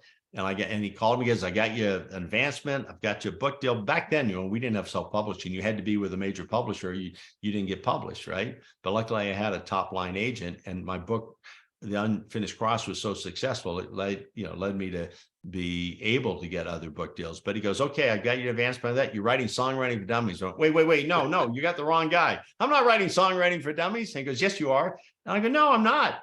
And he goes, yeah, but you've done so much in the music industry. I said, yeah, but how many big hits have I written? I don't, I want to be legit. And he goes, yeah, okay, well, you're the guy to write it. And I said, okay, no. And I said, what's the advancement? And he goes, tells me, and I go, oh, wait a minute. All right, I'll call you back. I called Jim Peterick, my good friend. I'd done a couple of records with him. One of the biggest songwriters ever, 30 top 10 hits. He wrote Eye of the Tiger, which is a monster hit still today. I said, Jim, how would you like to co-write Songwriting for Dummies with me? And he goes, oh, I'd be so honored. I was, really? I called my agent. I said, hey, we're on, but I have a co-writer, and it's Jim. And then I also brought my wife into it because she's such a brilliant writer. I mean, she could take all our stories, all our stuff in that book, and then she's just got that gift. And so, that book has sold now, I don't know, close to 1 million copies, which is a book I never thought I'd ever write. But I love it. I'm glad to do it. It's in all kinds of different languages around the world. Then my next book is Be a Beast, what we talked about earlier. And it's been a blessing. And I got to tell you something about that book. Today, we took a break. I got a call from my editor. My agent has been trying to get me to do an audiobook on it for years. It came out in 2015. And anyway, she called me, goes, the editing's done. The audiobook is freaking done. I did it a while. I have a movie theater here at the home, and it's a soundproof room. So I did the recording all down there, and it was a long time ago, but I've been so busy. I haven't taken the time to get some to edit it for me. And anyway, she just finished. I got the call just a little bit ago saying it's done. So now I'm going to have the audiobook. We'll have to make it available. We'll have to give a link or something so people can, I don't know how long it takes my agent to get it placed on audiobooks. That might take, I don't know. We'll find out. But the audiobook's done. Then my next book that's coming out is Moonshots. It's based on the docuseries, and you can give them a link to the docuseries. Everyone's welcome to watch it. It's 10 short episodes, but I wrote a book, and it goes beyond the docuseries, the book, and that will be coming out this fall, called Moonshots. So 4 books total, if you include Moonshots, that's coming out. Yeah. And by the way, you're having a lot of great luck today on this crazy podcast day that almost didn't happen, right? Yeah.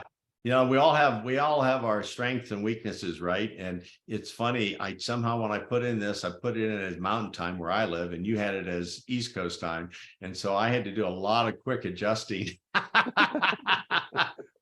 But today's your lucky day. It's okay. It was supposed to be that way, right? Well, there's a way. We make it happen, right? And that Game Ready, we just did it. See, that's magic. What happens if you just go in the flow of it? Because I had to tell him I couldn't make now the Game Ready with him. Can he do it later? And I thought we'd be done. And then it just brilliantly happens that everyone got to go behind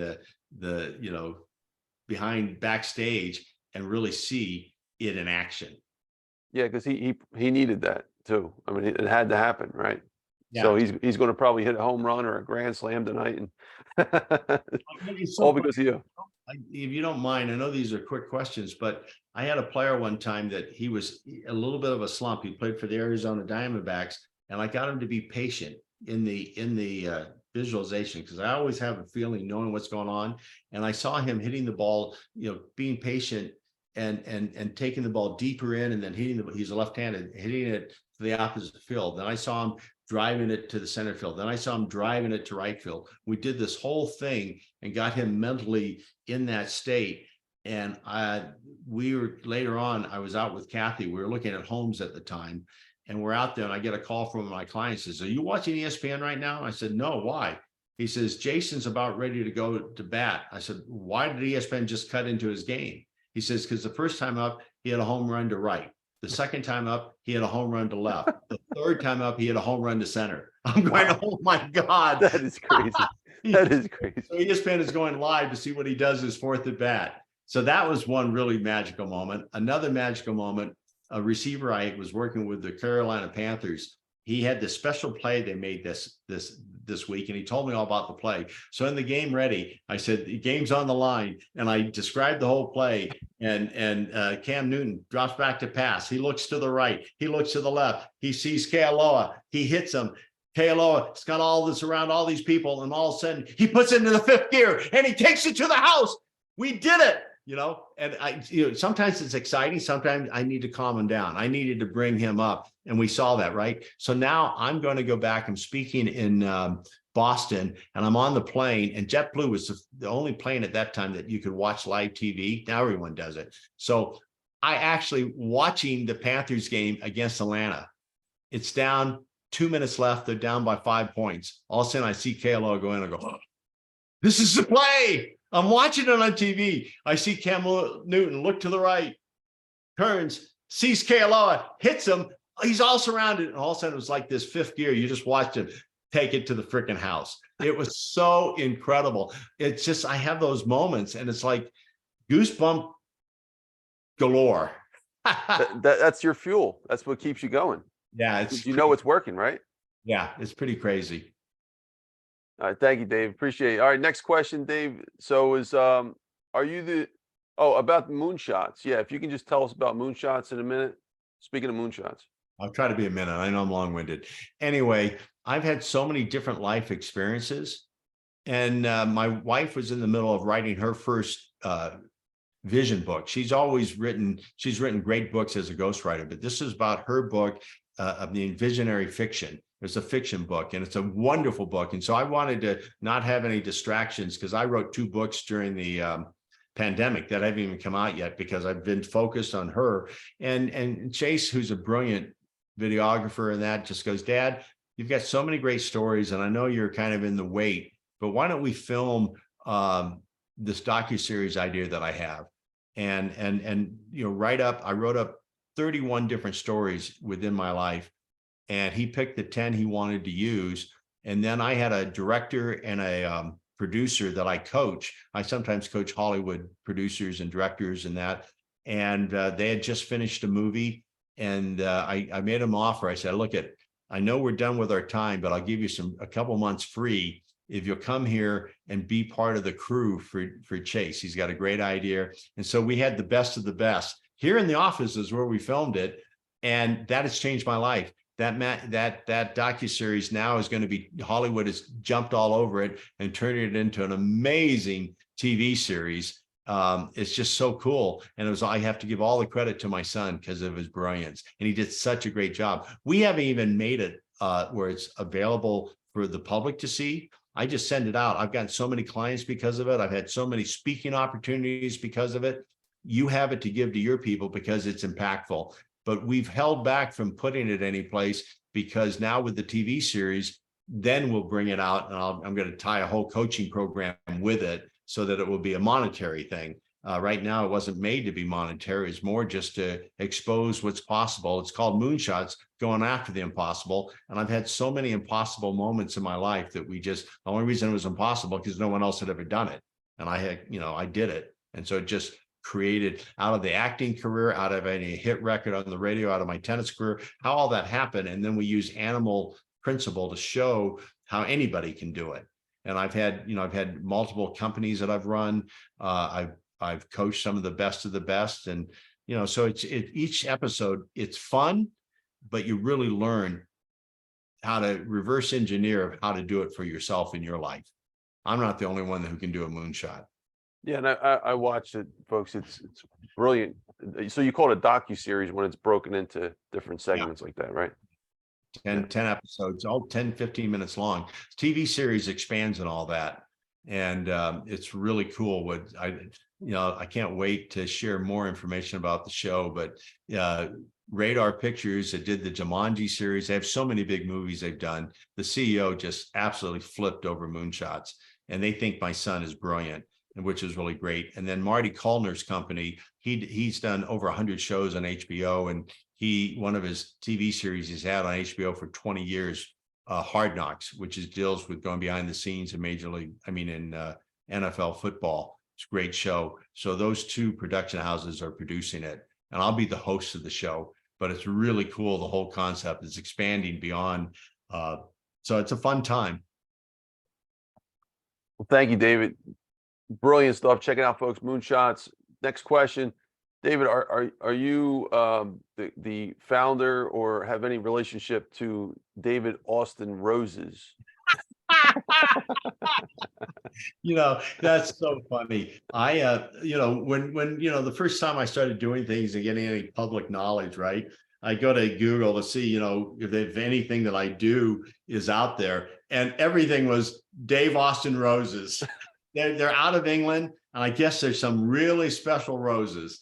And so I'm going, all right, if I'm going to compete with something, it's not bad to compete with roses. I love roses, but it's really funny. And then I don't really do a lot of marketing on it, but all of a sudden, because of podcasts and because other things I've done, all of a sudden I take over it, right? But it's really important for them.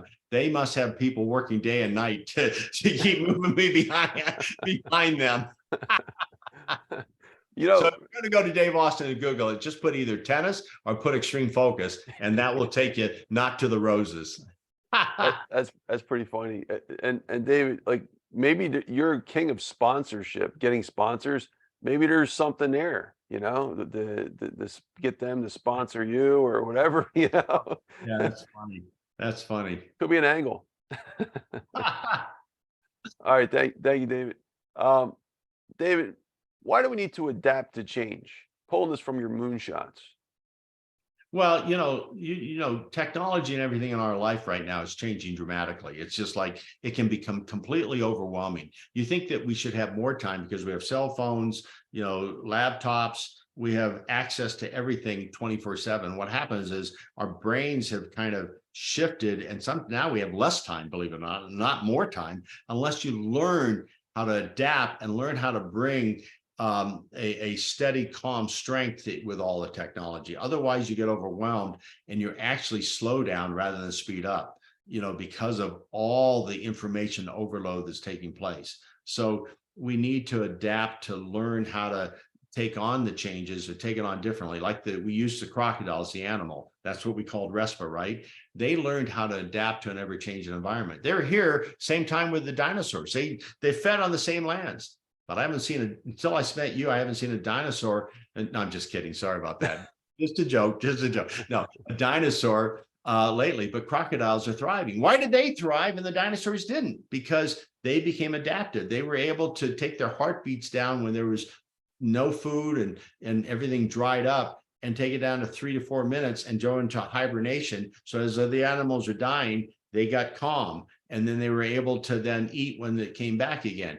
They also were able to create a skin that in the great freeze or other animals were dying off, their body temperature stayed warm. So they lived through that. Then they develop these eyelids that drop down. So in murky water, they can see better than anything and they can eat and be fine. So they kept adapting. And that's why they're living today with 23 plus crocodilian species alive now. Dinosaurs are not here. They didn't adapt.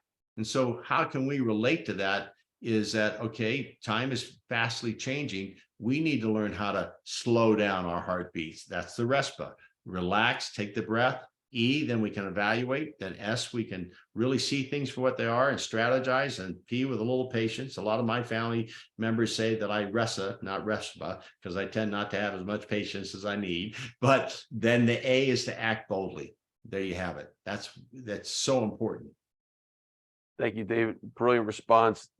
David, next question. How do we adapt? How did you adapt to COVID using all the principles about adaptation and why you need to adapt and all that stuff? How did you adapt to this crazy scenario presented to the world 3 years ago? Well, we have a choice. We can handle stress or different situations in stress and anxiety. It's not going to change it. It's only going to make it worse. So you actually have a choice. Our choice is to find some gifts in it. And I'm much better to handle those things if I'm looking for gifts rather than looking at what I'm missing out on. So during COVID, I didn't go out and go any speaking gigs. That just shut down.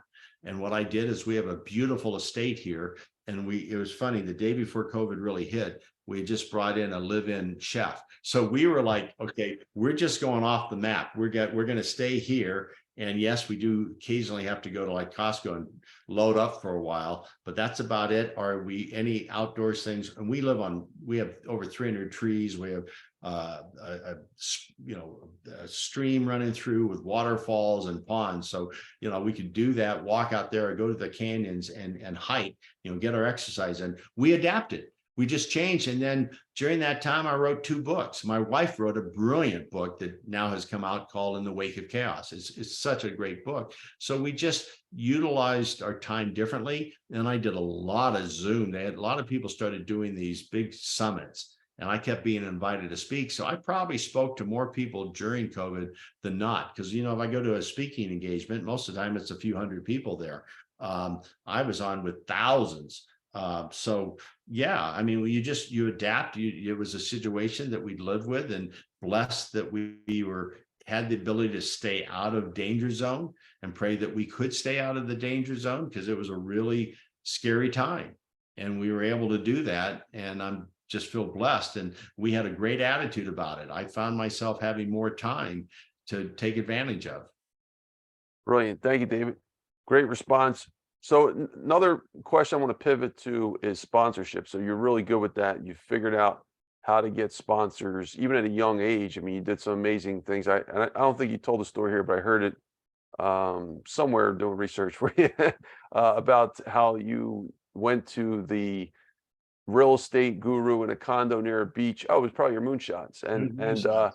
you created this dialogue where you're like, look, I'll teach all your people. I'm going to sell all your condos, and you got a sponsor. Like, so how do you get these really big name sponsors to sponsor you? And I mean, that's a challenge I see a lot of people going through. Well, you know, it is interesting. I do have a gift in it, but I think that the key is to allow yourself to be inspired by something greater than you. I have this, you know, this conversation that I started after my accident with God, and I always take it there and going, help me out here. And I just get quiet and I listen. I put myself in that space and in nature, and I have a 5-step process I use to kind of tap in. And then I hear that voice and I get direction. And then I have that direction and I have such confidence behind it. Like in that situation, you know, I went to the realtor and they go, hey, that'll never work. You know, I was a young punk college guy. I wanted to have a multi-million-dollar townhome on the water in front of a surf break. That was my vision, but how do I do it? I have no money. So I had to be creative, and I kept asking. And then, you know, I said, well, there must be a broker. So they told me who was their boss. And then they, well, here's the developer. And they all thought this kid's crazy. I went to the developer, and it's a long story, but you got to watch Moonshots. It's really funny. And I got him to go, oh my God, this is great. Because at the time, real estate wasn't selling. This was back in 1975, I think. And so it was a period where, even though it was oceanfront and it was called the Salon Beach and Tennis Club, I put a whole tennis program together, and all I wanted was that multi-million-dollar townhome. That's all. And I convinced him that this would be a good thing. And it was the best thing he ever did. We sold out the whole place because of what I created. And yet I got to be a young married guy, just graduated from college, living in this oceanfront where I could just go down the steps and surf when I wanted to. but it first starts with a vision. And then, you know, and even with the tennis, I got sponsorship. And then when I did the Music Tennis Festival, I was able to bring millions of dollars because I know how to. First of all, you have to know who you're speaking to. Every sponsorship that I speak to have different needs. And a lot of people, you have one way of doing it. And I realize it's not just one way. I have to understand them. I have to do the research, understand what's going to benefit them. Why is this so important to them rather than why it's so important to me?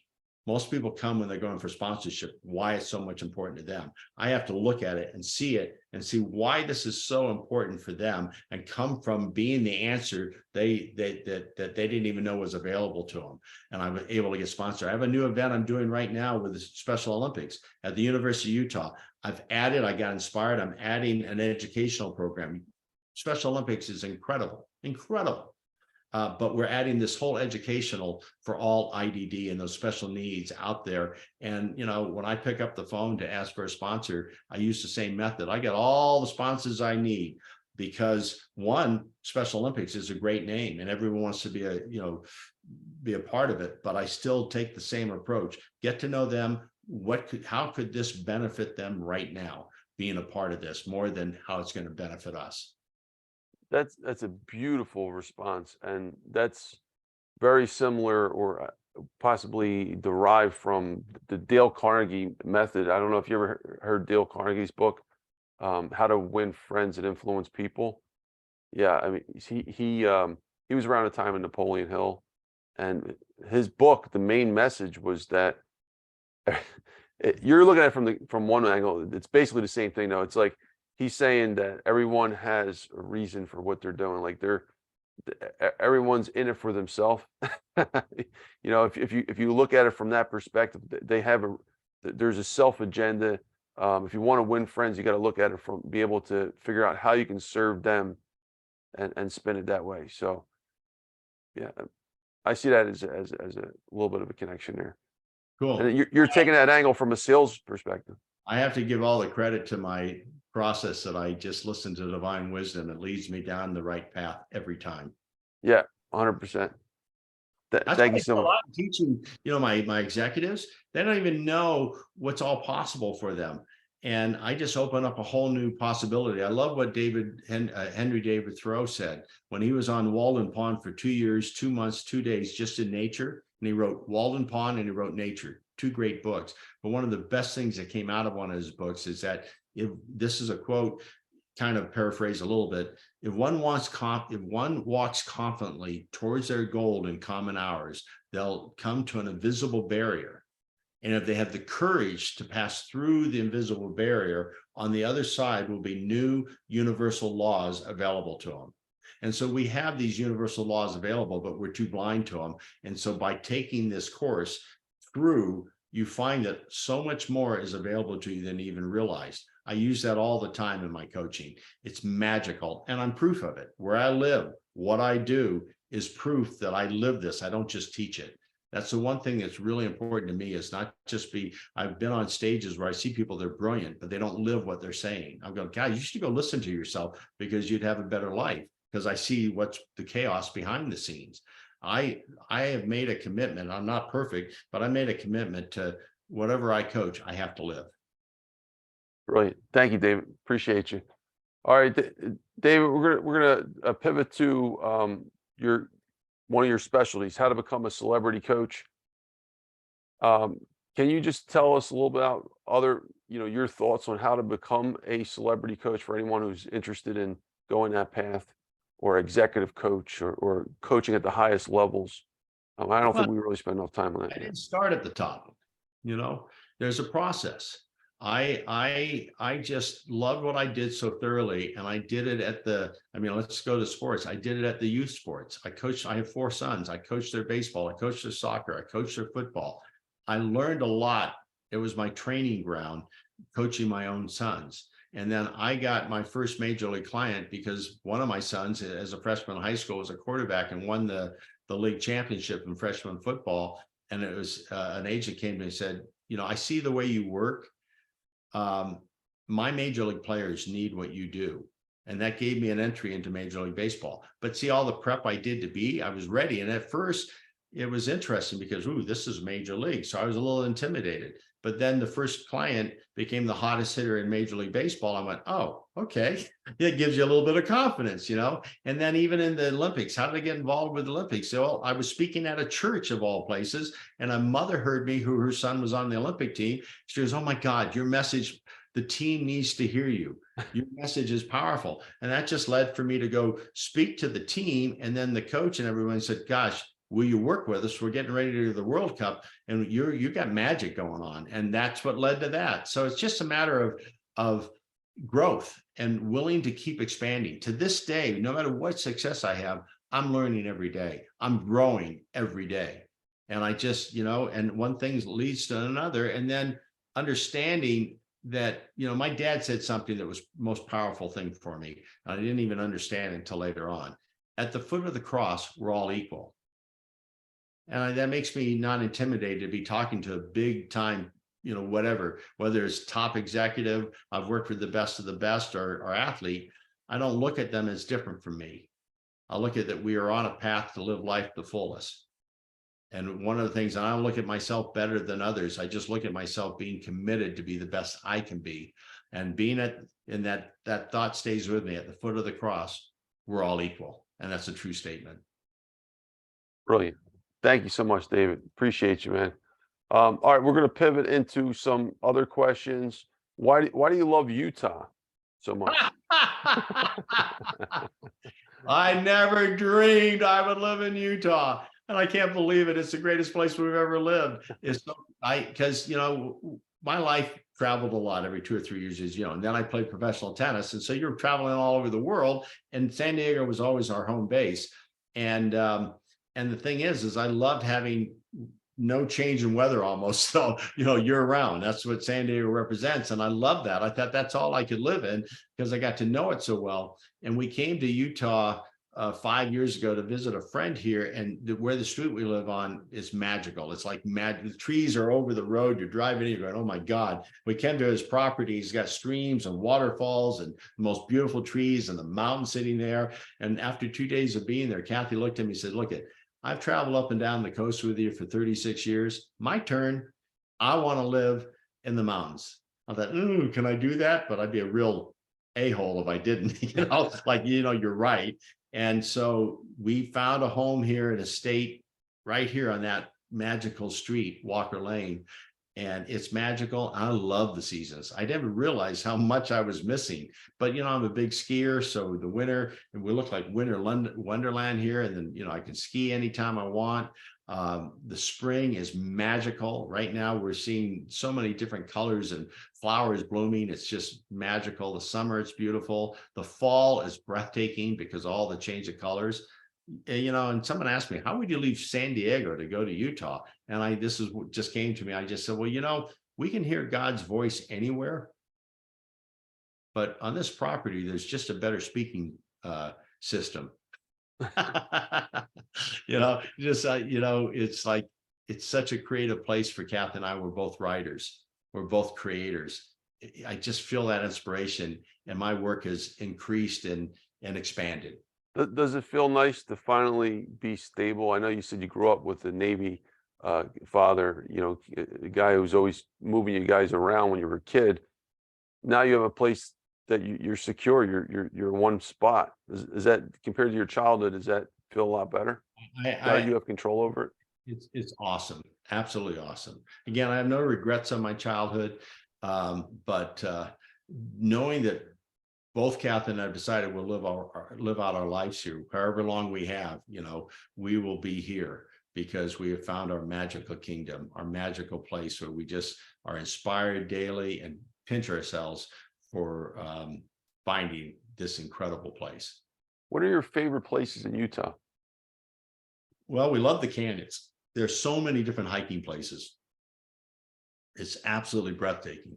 My favorite place is our property, because we have a magical land here. You can feel that energy here. We have some of the most remarkable trees. I love running water. To have a stream running through, and then having a waterfall into a pond, and then we have a 2-bedroom cabin, and then a pond behind the cabin with a waterfall. So it's hard to get me off the property these days because we have it all, right? But that is just sensational. And the canyons are beautiful. Again, in the winter, we're so close to the best skiing around, so we love to go to all of them and love taking advantage of that. But now, this time of the season, we start into our hikes, into the beauty. It can be in 10 minutes. We can be in nature like you can't believe, in the most beautiful surroundings, with a big stream rushing through, and it's just like magical. Kath and I both just love nature so much. My true love was from the car accident. I saw nature differently. Nature speaks to me. Kathy was our own journey growing up. They used to camp a lot. And so we're in this heavenly place. And then, there's so much going on here. As a speaker, I get invited all the time just to speak right here in my state, because people love to come here. And so it makes it great. I don't mind getting on a plane, but I don't get on the plane as much anymore. That leads to sorry to interrupt you. That leads to the next question, David. So what attracts people with money to Utah, to Park City, to places like Sundance, where we're going to be holding our retreat in this summer? What's attracting these money people? Are people with a lot of money they're ready to spend? Why do they love it so much? I'll just say one word: beauty. It's gorgeous. It's so funny. I said I could never live in Utah, and yet I'm here. I'm going, what the heck was I thinking? I just never saw all the beauty. I've never witnessed anything so like this. And we go back to visit Southern California because, there's some part of missing it, but summer, and I still love San Diego. I love that area. I love the beach, but it's not even close on the same par as the clean air and the freshness and the cleanness and the nature right around you in every corner, the different colors, the vibrance. I'm like going, holy mackerel.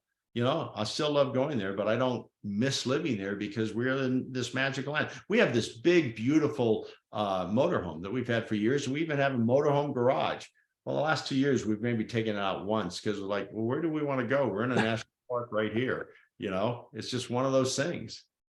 That's funny. Put it right on the yard and just say you used it once. Go sleep out there for one night. I do a workshop here at the house, and it's magical. People love coming here. So the environment is, as you're doing masterminds, and you picked a place in Sundance that looks magnificent, and you put them in a good environment. It's so much easier to get them to be receivers of the knowledge they're going to learn, and that's the gift of this particular property. They just Speaking of the masterminds, why do you love mastermind retreats so much? Well, people who sign up for masterminds are ones that are hungry to learn more. They might be most of the time I speak at these masterminds that are very expensive to get in. So these people are already very successful in life, but they have this hunger to keep expanding and not just being stagnant. So I love going to mastermind and speaking because it's my audience. They're there to learn and grow. And that's my mission in life, is to help them do that. So even though they're already to a degree of success, there's always expansive success. Brilliant. Thank you so much, David. All right, David, we're now moving into our next segment here. We have basically just a few questions that are temple questions I've asked everyone on this podcast, all 100 plus of them. Basically, they're tying around business, money, and some book stuff.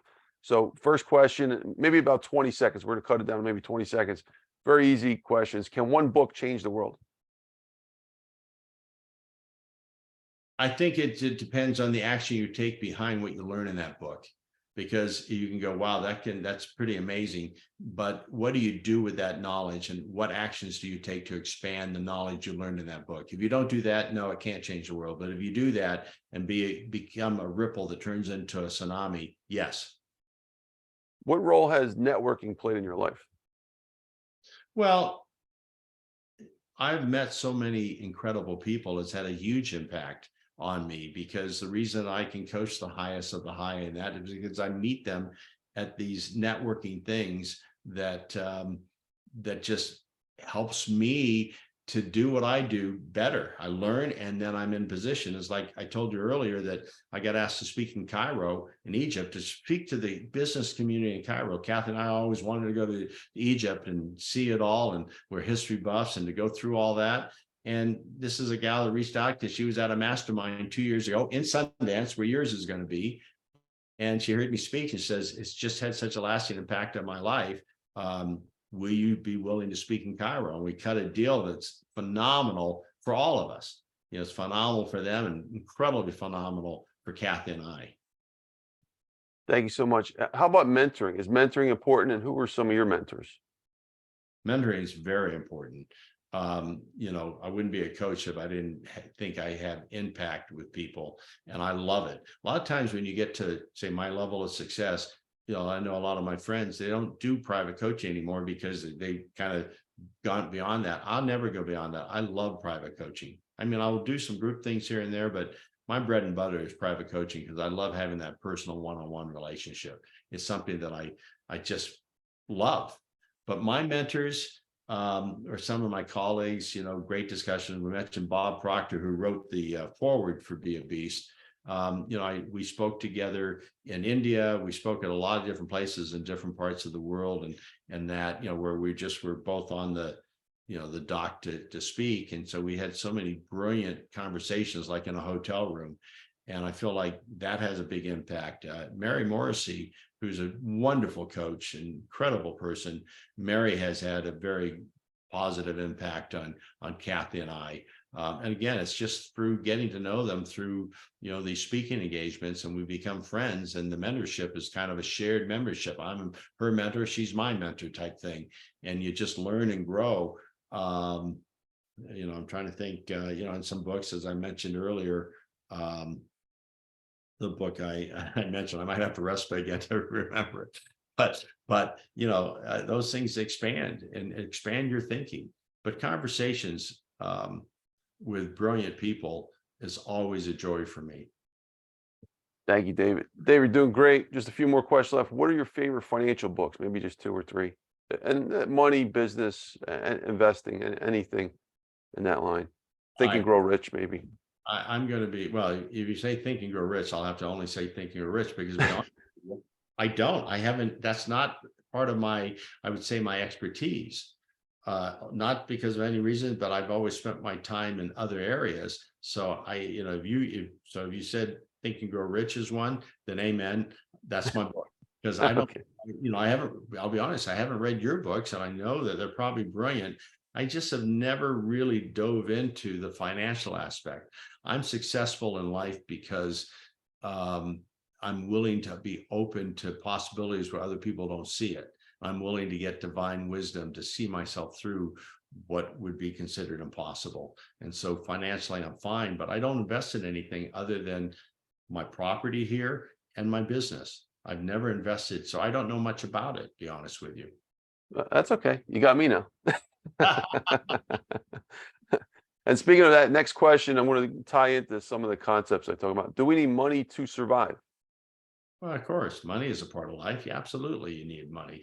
I had a period of my life where I don't know why I did. It wasn't something I think my parents taught me, but I felt that like money was the root of all evil. I just saw so many rich people that were a-holes. I'll try to be careful here, but I'm like, I don't want to be that. So I kind of felt like, so I wouldn't keep money around. I was maybe successful with things, but man, I didn't have a big bank account. And it wasn't until I realized that money isn't the evil of all things. In fact, if I appreciate money and appreciate what it stands for, I can expand my business. So the more I've allowed myself to become wealthier, the more people I've been able to touch their lives and have more impact. Thank you. Brilliant response. As an extension of that question, is finance never necessary for everyone? So you're agreeing that money is necessary for everyone, but is finance, the science of finance, learning how to manage money, learning how to manage wealth, should everyone learn that subject? I would agree with that. I'm not the best example of that. In my life, I mean, brutally honest, my wife takes care of all that. It's weird. I just don't even want to look at it. That's not a positive thing. It's just, but if my wife wasn't so diligent about finances and understanding that, I'd probably put us into a world of hurt. Okay. So yeah, you definitely should learn it. Not to Yeah. say that people do, but Or have someone you trust. exactly. That's a brilliant response, actually. How important is having, our 3 questions left. How important is having a purpose in business / what is your purpose? Maybe 20 seconds. I think it's everything. Purpose is everything. I have goals, but when I do goal setting, it's first of all, describe your goal. Then the second most important thing is your purpose, then your timeline, and then your strategy. So purpose plays the big role, because when you run up against blocks, which everyone does, and different things, you're trying to achieve something, it's your purpose and the value you put to your purpose that gives you the power and desire to move through and accomplish things. So purpose is huge. My purpose is to be the best version of me I can possibly be, pass that light on, be a lighthouse for others to find their light.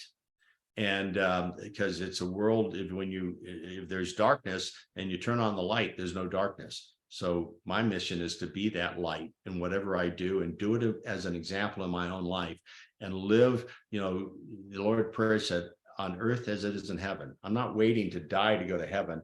I'm creating heaven here, because that's what I can see. That's the vision that was given to us, that we can have all that is available to us.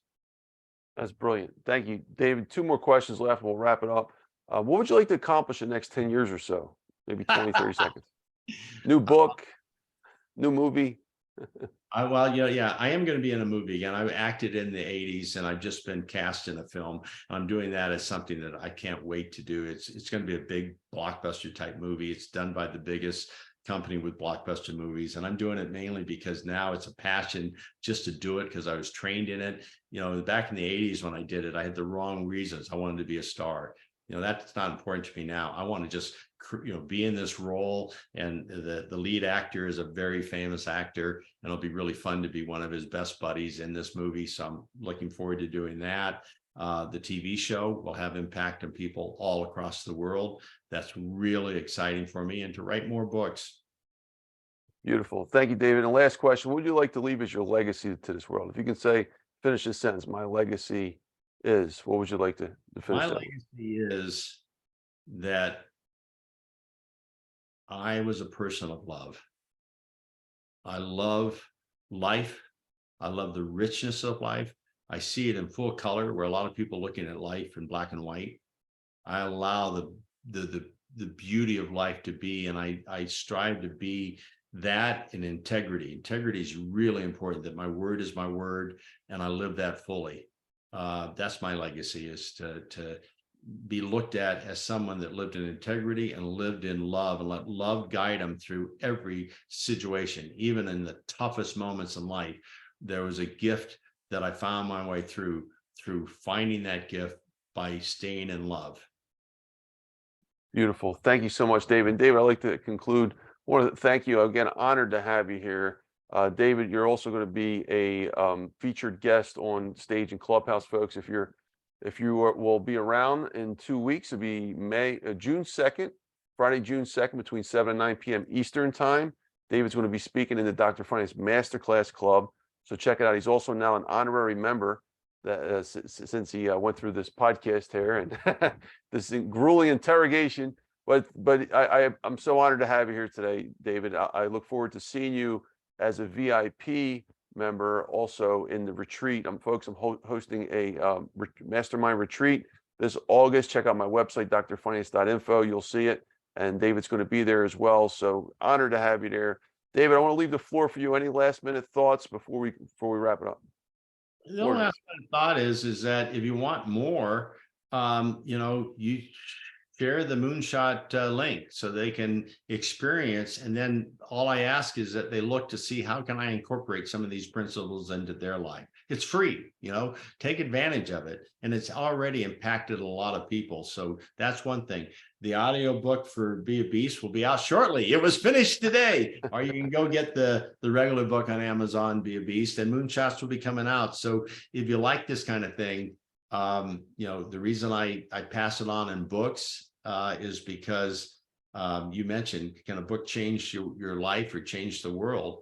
And the answer is yes, but I did say that it takes the action behind it, because I spoke at the Global Summit at the UN, and they asked me, how have you had so much success with the business people you coach and all that? I said, it's because you take a dream, but a dream without action means nothing. So what action steps are you going to take? So if you read these books, all I ask is that you let them inspire you, and then think what action steps you'll take to make your life better. That's brilliant. Thank you so much, David. David, we're going to find out more information about it. What's your website and where you're at on social media? So extremefocus.com. So extremefocus.com, very simple. And you can reach me by going to support to extremefocus.com. It will show up. I'll have someone show me that this email has come in if you have questions. Facebook, it's Dave Austin. There's a lot of different Dave Austins. And I have a business Dave Austin, a private Dave Austin, or whatever, personal. I only go to the personal one. So, I think I'm close to 5,000 followers or friends, but I think, it keeps going up and down a little bit. So befriend me on Facebook, but the business one, I don't go too much. It's the one that it shows my backyard. That one is my true life one. I use Facebook more as my life's journey. I use it as like a scrapbook that I can always go back to and look at. So I always update things more on a personal basis there. And if it inspires you, friend me or follow me. Are you on Twitter or Instagram? I'm not on Twitter. I am on Instagram, but I hardly ever use it, just because I don't know. Sure, in my profession, you should be on everything, right? But I feel blessed. I have an abundance of work. And so I'll probably do more on Instagram some point, but I have done a little bit. Not much. I'm there. And there's a few even videos that are pretty cool videos and that on it, but that's about it.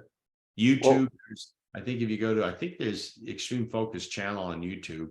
Yeah, I always get surprised because I had a conversation with someone just Monday that said, oh man, I watched everything on you, all the podcasts. And he just researched it and found my YouTube channel that I hardly ever go to anymore. But there's a lot over the years, a lot of videos on that. I think it's Extreme Focus TV. That's what it is. Thank you, David. Well, I'd like to conclude, folks. Definitely check out David on his website. It was extremefocus.com again. Yeah, right. Extremefocus.com. And we're going to wrap it up, folks. Dr. Anthony M. Criniti IV, also known as Dr. Finance. You've been listening to the Dr. Finance live podcast. And if you want to learn more information about myself, go to drfinance.info. I also will be blasting this podcast out to YouTube and 20 plus major podcast directories. If you want to learn more about finance, My first book called Necessity of Finance, I wrote for my finance students over 10 years ago. And then The Most Important Lessons in Economics and Finance, about 2014. And then The Survival of the Richest, sort of my capitulation of thoughts and ideas, 500 plus page book back in early 2016. Check those out. Also check out the website, a lot of different sources for information as well. Other than that, folks, don't forget to follow, like, and subscribe and comment. And we will see you on the next episode. If you want to see Dave Austin live, go to Clubhouse, and you're going to go to the Dr. Finance Masterclass Club. It's a private club, exclusive club, but he's an honorary member. But I keep the Friday nights open to the public for free. And this will be live June 2nd, 2023. So if you're listening 1,000 years in the future, even 10 years in the future, it's too late. But at least you got to have this podcast interview. Thanks again, Dave, and thanks, everyone. We'll see you in just a little bit. Dave, you can wait for me in the green room. I'll see you in just a moment. Thanks, everyone. Thank you.